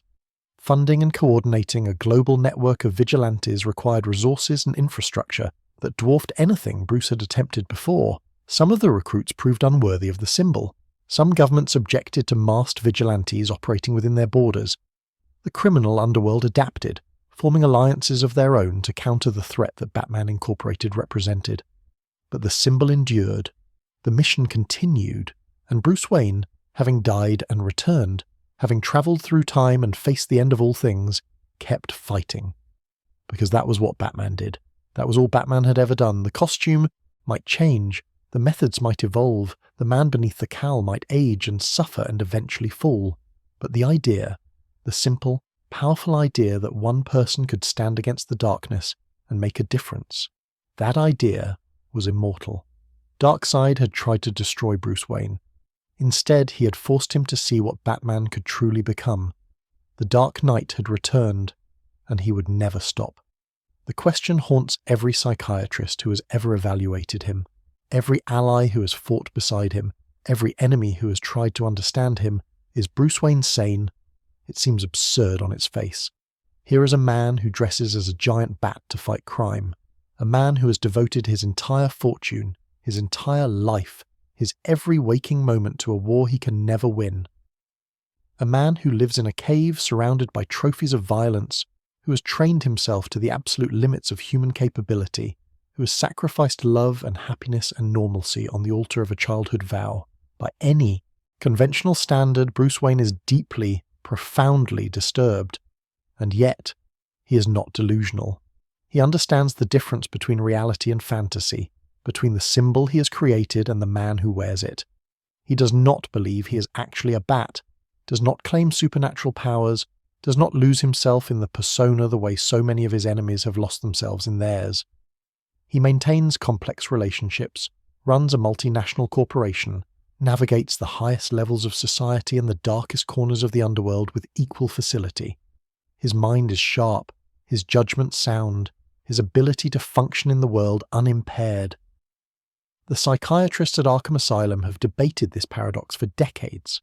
Some argue that Batman represents a successful sublimation of trauma, that Bruce Wayne took the worst moment of his life and transformed it into purpose, channeling his grief and rage into something constructive rather than destructive. Others contend that the very success of this transformation is itself pathological, that no healthy mind could sustain the level of obsession required to become what Bruce has become. The truth, as always, is more complicated than either camp acknowledges. Bruce Wayne's psyche was shattered in Crime Alley. This is not metaphor or exaggeration, it is clinical fact. The 8-year-old boy who watched his parents murdered experienced a psychological trauma so profound that it fundamentally altered the architecture of his mind. The normal processes of childhood development, the gradual formation of identity, the healthy integration of desire and duty, the balanced relationship between self and world, were interrupted by violence and rebuilt around a single, consuming imperative. That imperative became everything. Where other children dreamed of careers and relationships and adventures, young Bruce Wayne dreamed only of vengeance. Where other adolescents explored their identities through experimentation and rebellion, Bruce Wayne refined his toward a singular purpose. Every skill he acquired, every relationship he formed, every decision he made was evaluated against the same criterion. Did it serve the mission? This is not healthy. This is not normal. This is the psychological profile of someone whose entire sense of self has been organized around trauma, whose identity is inseparable from the wound that created it. But here is the paradox that confounds easy diagnosis. The mission works. Batman has saved countless lives. He has brought justice to a city that had abandoned hope. He has inspired generations of heroes, created a family from the broken pieces of other people's tragedies, and proven that one person's determination can make a measurable difference in a world that often seems indifferent to suffering. If Bruce Wayne's obsession is pathological, it is also functional in ways that most healthy minds never achieve. The question of identity cuts even deeper. Who is the real person? Bruce Wayne or Batman? The playboy billionaire who attends charity galas and dates supermodels? Or the Dark Knight who stalks criminals through Gotham's alleys? Most people assume that Batman is the mask, that Bruce Wayne puts on a costume to fight crime and then returns to his true self when the night's work is done. They are wrong. Bruce Wayne is the mask, the vapid socialite, the careless philanthropist, the man too shallow to notice the suffering around him. This is a performance, a deliberate construction designed to deflect suspicion and protect the mission. The real Bruce Wayne died in Crime Alley alongside his parents. What rose from that tragedy was something else entirely, a creature of purpose and shadow, a living weapon against injustice. a man who exists only in the spaces between one crisis and the next. Batman is not what Bruce Wayne does. Batman is what Bruce Wayne is. This inversion of the typical superhero dynamic has profound implications for every aspect of his psychology. When Bruce Wayne attends a board meeting at Wayne Enterprises, he is acting. When Batman interrogates a criminal in a darkened warehouse, he is being authentic. The suit is not a disguise, it is a revelation. The cowl does not hide his true face, it exposes it. Alfred Pennyworth understands this better than anyone. The butler has watched Bruce perform the role of Wayne Eyre for decades, has seen the way his charge's shoulders relax when he dons the cape, has observed the fundamental shift in posture and presence that occurs when Bruce becomes Batman. Alfred worries constantly that the man he raised is disappearing entirely, that the mission is consuming the last remnants of the child who once laughed and played and dreamed of things other than vengeance. Sometimes, in his darkest moments, Alfred wonders if that child still exists at all. Survivor's guilt forms the bedrock of Bruce's psychology. He lived while his parents died. He stood helpless while the people he loved most were murdered in front of him. No amount of training, no number of criminals captured, no quantity of lives saved can fully erase the fundamental conviction that he should have done something, should have been able to stop it, should have died in their place. This guilt drives him forward even when logic argues for rest, for delegation, for acceptance that one man cannot save everyone. Every life lost on his watch is a repetition of that original failure. Every criminal who escapes justice is another Joe Chill walking free while Thomas and Martha Wayne lie in their graves. The mission is not merely about protecting others, it is about atoning for a crime Bruce did not commit but cannot stop believing he is responsible for. The relationships he forms, and destroys, reflect this fundamental damage. Selina Kyle has come closer than anyone to breaking through Bruce's defenses. Catwoman understands him in ways that even his closest allies cannot, sees the loneliness beneath. The armor refuses to accept that he must sacrifice everything for the mission. She has offered him love, partnership, a life beyond the endless war. She has shown him that happiness is possible, that he is worthy of connection, that the boy who died in Crime Alley does not have to stay dead forever. And every time, Bruce has found a way to sabotage it. He pushes her away when they grow too close. He prioritizes the mission over their relationship at crucial moments. He convinces himself that he cannot be both Batman and a partner, that love is a vulnerability his enemies would exploit, that Selina deserves better than a man who can never fully give himself to her. The pattern repeats across years, across breakups and reconciliations, across proposals accepted and weddings abandoned. Talia al Ghul represents a different kind of failure. Their relationship was always complicated. Daughter of his greatest enemy, mother of his son, a woman whose values align with Bruce's in some ways, and diverge catastrophically in others. Bruce loved her, genuinely and deeply, but he could never accept her methods, her willingness to kill, her father's vision of a world purified through selective destruction. Their son Damien is the living embodiment of this tension, a child torn between two legacies that cannot be fully reconciled. Vicky Vale, Silver Streak Cloud, Andrea Beaumont, the list of women who have loved Bruce Wayne and been unable to hold him goes on and on. Each relationship ends the same way, with Bruce choosing the mission over connection, with the cowl coming between him and the possibility of happiness. It is not that he does not want love, it is that he does not believe he deserves it. And perhaps in his darkest moments he is afraid that allowing himself to be happy would mean betraying his parents' memory. The no-kill rule is both moral principle and psychological necessity. Batman does not kill. This is absolute, inviolable, the one line he will not cross, no matter the provocation. He has explained this rule in many ways over the years, that killing makes him no better than the criminals he fights, that every life has value regardless of the evil a person has committed, that justice must be administered through the legal system rather than vigilante execution. All of these explanations are true. None of them capture the full truth. Bruce Wayne is afraid of what he would become if he started killing. He has looked into the abyss of his own rage and seen something there that terrifies him.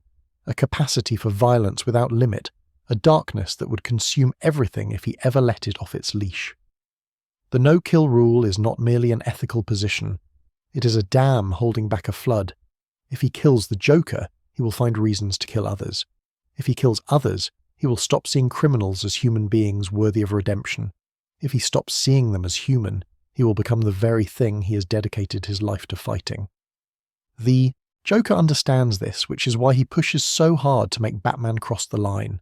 Every atrocity the clown commits is an argument. Kill me, and this stops. Let me die, and the children I would have murdered get to live. Your precious principles are costing innocent lives every day I remain breathing. Batman has come close. After Jason Todd's murder, his hands were around the Joker's throat, feeling the cartilage begin to give. After the Joker paralyzed Barbara Gordon, after he killed Sarah Essen, after 100 other nightmares that bear the clown's signature, Batman has stood at the edge of that abyss and felt the pull of permanent solution. He has never jumped. The line has held. But some nights, in the silence of the Batcave, Bruce wonders if holding that line makes him a hero or a fool. Arkham Asylum serves as a dark mirror for Batman's own psyche. The inmates there are, in many ways, alternate versions of what Bruce could have become, men and women broken by trauma who chose different paths than he did. Two-Face's shattered sense of justice, Scarecrow's weaponized fear, the Joker's embrace of chaos, each represents a psychological extreme that Bruce has felt the pull of and resisted. When Batman walks through Arkham's halls, he is walking through a gallery of his own potential selves. He sees what happens when obsession becomes delusion, when trauma destroys rather than motivates, when the darkness wins. The rogues are not merely his enemies, they are his shadows, the versions of Bruce Wayne that might have been if one factor or another had been different. This is why he cannot give up on them. This is why he funds their treatment, supports rehabilitation programs, believes against all evidence that even the most damaged among them might find redemption. If they can be saved, then perhaps his own salvation is also possible. If they are beyond hope, then what does that say about him? The Bat family represents Bruce's most significant psychological evolution. For years he worked alone, convinced that his mission was too dangerous to share, too personal to delegate, too dark to expose others to. Dick Grayson forced him to reconsider. By taking in a traumatized child and training him as a partner, Bruce discovered something unexpected. The capacity for connection had not been entirely destroyed in Crime Alley. The boy who died that night had left something behind, some kernel of humanity that could still reach out, still love, still build bonds that transcended the mission. Each subsequent member of the family has reinforced this discovery. Barbara Gordon's brilliance and determination, Jason Todd's anger and eventual return, Tim Drake's choice to become Robin not out of trauma but out of admiration, Damian Wayne's slow transformation from assassin to hero, Alfred's unwavering support through every crisis. These relationships do not heal Bruce Wayne. The wound from Crime Alley will never fully close, but they make the wound bearable. They remind him that he is fighting for something beyond revenge, that the mission is ultimately about protecting the capacity for love and connection that criminals like Joe Chill would destroy. The question that haunts every story about Batman is simple. Can Bruce Wayne ever be whole? Can the damage from Crime Alley ever truly be repaired? Can the man who has sacrificed everything for the mission ever allow himself to stop? Can the boy who died alongside his parents ever be resurrected, not as a symbol or a weapon, but as a human being capable of peace? The answer, as far as anyone can tell, is no. Bruce Wayne will fight until he dies, driven by forces he cannot fully control, toward goals he can never fully achieve. The mission will consume him eventually through age or injury, or one enemy finally proving faster than he is. But the answer is also yes. Not in the sense of permanent healing, not in the sense of putting down the cowl and living happily ever after, but in the daily victories that accumulate over a lifetime. Every child he saves from the fate he suffered. Every criminal he captures before they can destroy another family. Every member of his family who grows into a hero capable of carrying the mission forward. Bruce Wayne may never be whole, but he is not broken either. Not entirely, not irreparably. He is something in between, a man who has transformed his wounds into purpose, his trauma into strength, his endless grief into an equally endless determination to protect others from the darkness that shaped him. It is not happiness, it may not even be sanity by conventional standards, but it is something. And in Gotham City, where hope goes to die, something is often enough.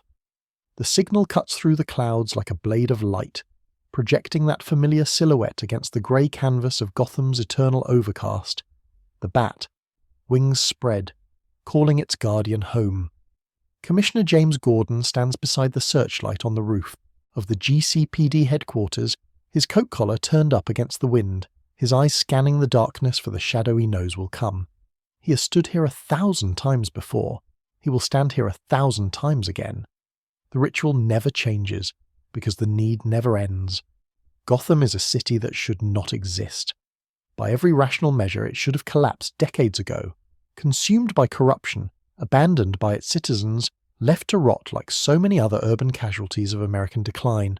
The crime rate alone should have driven away every business, every family, every hope of renewal.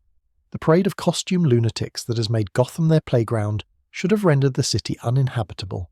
The sheer weight of tragedy that has accumulated within its borders, the murders and betrayals, the plagues and earthquakes, the endless cycle of destruction and inadequate rebuilding, should have crushed whatever remained. And yet Gotham endures, battered, scarred, never, quite healing, but enduring. Batman is the reason. Not the only reason. There are good people in Gotham. There have always been good people, struggling against the darkness with whatever tools they possess. But the essential reason, the factor that tips the scales from collapse to survival. The Dark Knight is not merely a vigilante who fights crime.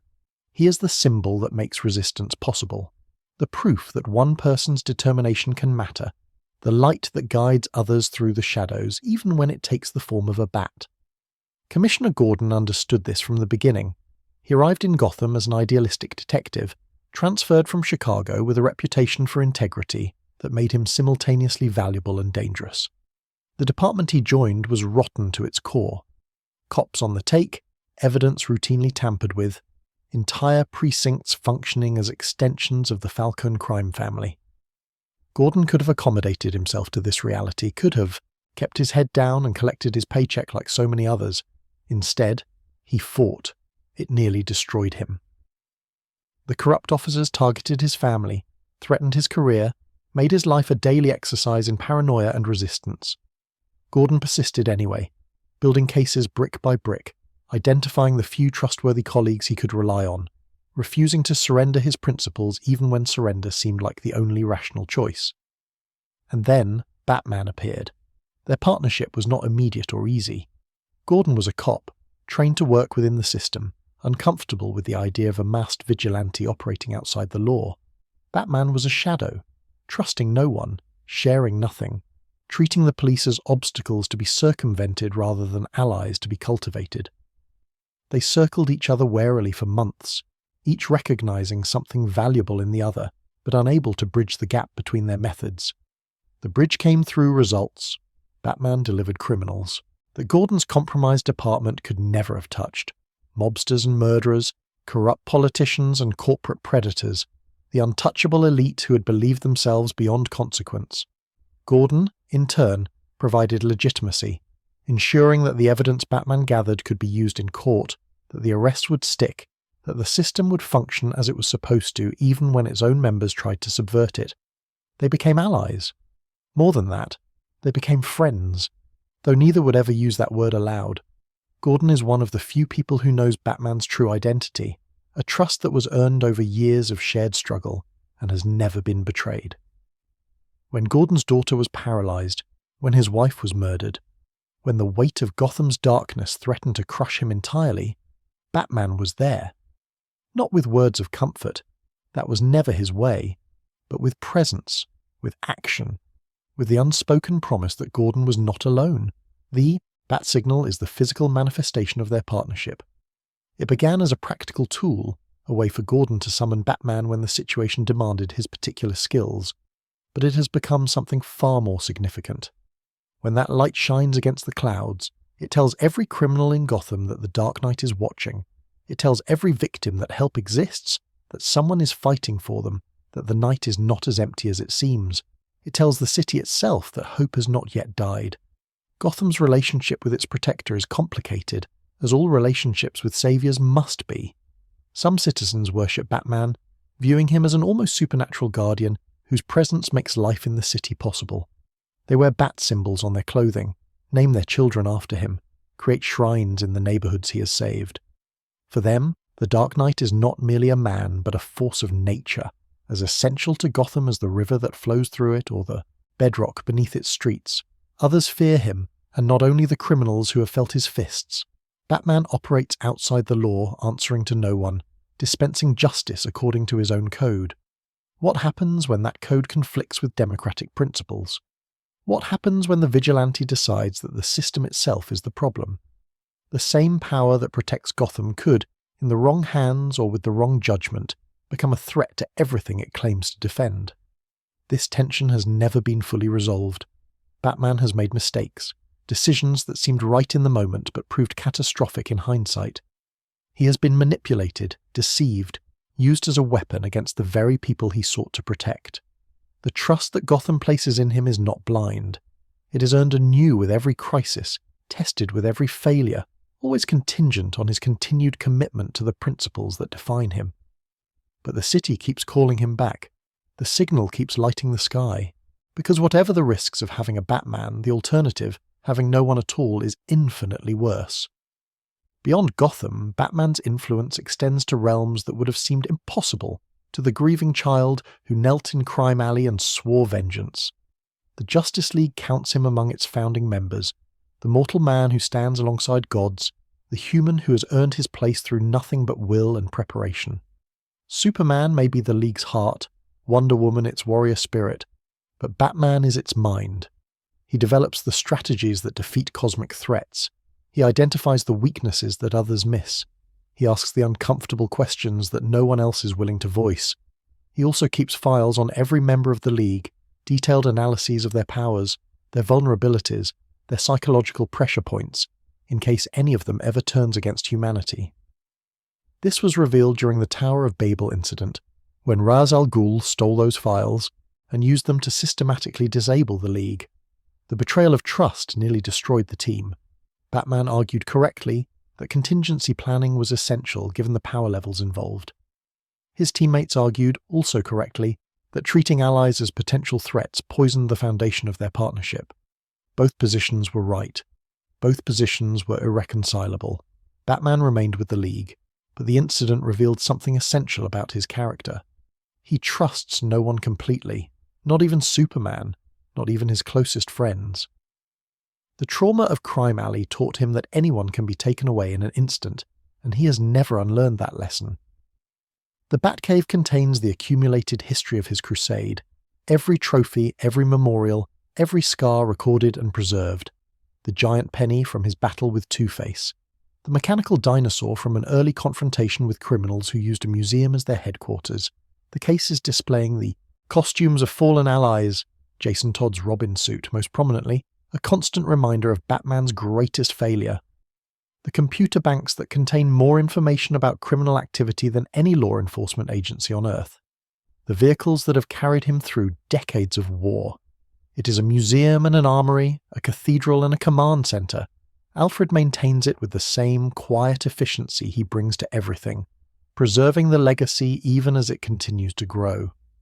Someday, perhaps, it will become a true museum, a historical record of everything Batman accomplished, visited by generations who know the Dark Knight only as a legend. But that day has not yet come, and the cave remains what it has always been, the heart of an ongoing war. The future of Batman extends beyond Bruce Wayne. In one possible timeline, the mantle passes to Terry McGinnis, a teenager in a Gotham transformed by decades of technological advancement, where corporations have replaced crime families as the primary threat, and Bruce Wayne has become an elderly recluse, bitter and alone. Terry discovers the Batcave, steals a high-tech Batsuit, and becomes the Batman of a new era, guided by Bruce's voice in his ear and his own determination to prove himself worthy. Batman Beyond represents the ultimate expression of the symbol's immortality. Bruce Wayne will die eventually. He is mortal, despite everything, and the years of combat have taken their toll. But the Batman can live forever, passed from generation to generation, each successor adding to the legacy while preserving its core. The mission does not require Bruce Wayne. It only requires someone willing to sacrifice everything for Gotham. In another possible future, the one depicted in The Dark Knight Returns, Bruce Wayne has retired, broken by age and loss, watching from the sidelines as Gotham descends into chaos under the rule of a gang called the Mutants. The retirement cannot last. The need is too great. The call is too strong. Bruce puts on the cowl one final time, older and slower but no less determined, and proves that the Dark Knight can never truly stay dead. That story ends with Bruce Wayne faking his death and going underground, training a new generation of soldiers to carry on his war. It is a fitting conclusion, not a peaceful retirement, not a heroic sacrifice, but an endless continuation of the mission through different means. Batman does not stop. Batman cannot stop. The night is eternal, and so must be its guardian. The meaning of Batman has been debated by philosophers and psychiatrists, sociologists and comic book fans, for as long as the legend has existed. Some see him as a fascist fantasy, a wealthy man who beats up poor criminals rather than addressing the systemic injustices that create crime in the first place. There is truth to this critique. Bruce Wayne's fortune could fund social programs that might prevent more crime than 1,000 nights of vigilantism. His focus on punishment rather than prevention reflects a certain blindness to the root causes of Gotham's dysfunction. Others see him as the embodiment of human potential, proof that any individual, regardless of superpowers, can make a difference through dedication and will. This too contains truth. Batman has inspired countless heroes, both in Gotham and beyond, people who saw the Dark Knight and decided that they too could fight for justice in their own ways. Perhaps the truest interpretation is the simplest. Batman is the refusal to accept that evil must triumph. Gotham should have fallen. Crime Alley should have produced just another orphan, broken by tragedy and lost to despair. The darkness should have won, as it wins so often in a world that seems designed for suffering. Instead, a child looked at the worst moment of his life and said, "No, no, this will not define me. No, I will not surrender. No, I will fight until there is nothing left to fight with, and then I will find something more." That refusal is the essence of heroism, not the powers or the gadgets, not the costume or the cave, but the fundamental commitment to resistance in the face of overwhelming odds. Batman matters because he proves that commitment is possible, that trauma can be transformed into purpose, that the night does not have to be surrendered to those who would use it for evil. The final truth about Batman is that he represents a hope Bruce Wayne himself may never fully feel. He fights so that no child will suffer what he suffered. He bleeds so that others might be spared. He sacrifices his own chance at happiness so that happiness might remain possible for the people he protects. The mission is not about Bruce Wayne's redemption. It is about preventing the need for redemption in others, about breaking the cycle of violence before it claims more victims. He knows he cannot save everyone. He knows that Gotham will always need a Batman, that the darkness will never be fully defeated, that his war has no endpoint and no victory condition. He knows that he will die someday, in combat or from age, from accumulated injuries or simple exhaustion, and that the city will mourn him for a moment before returning to its eternal struggle. He fights anyway, because the alternative is surrender, and Batman does not surrender. The signal shines against the clouds, the cape spreads against the wind, the shadow falls across Crime Alley, across the rooftops and the gutters, across the entire vast sprawl of a city that should not exist but refuses to die. Gotham endures because Batman endures, and Batman endures because somewhere, in the heart of every person who has ever refused to accept injustice, there is a child standing in an alley looking up at the darkness and choosing to become something the darkness cannot defeat. The legend continues. The night rises, the bat flies on. And the night, for all its terrors, is never quite as dark as it would be without him.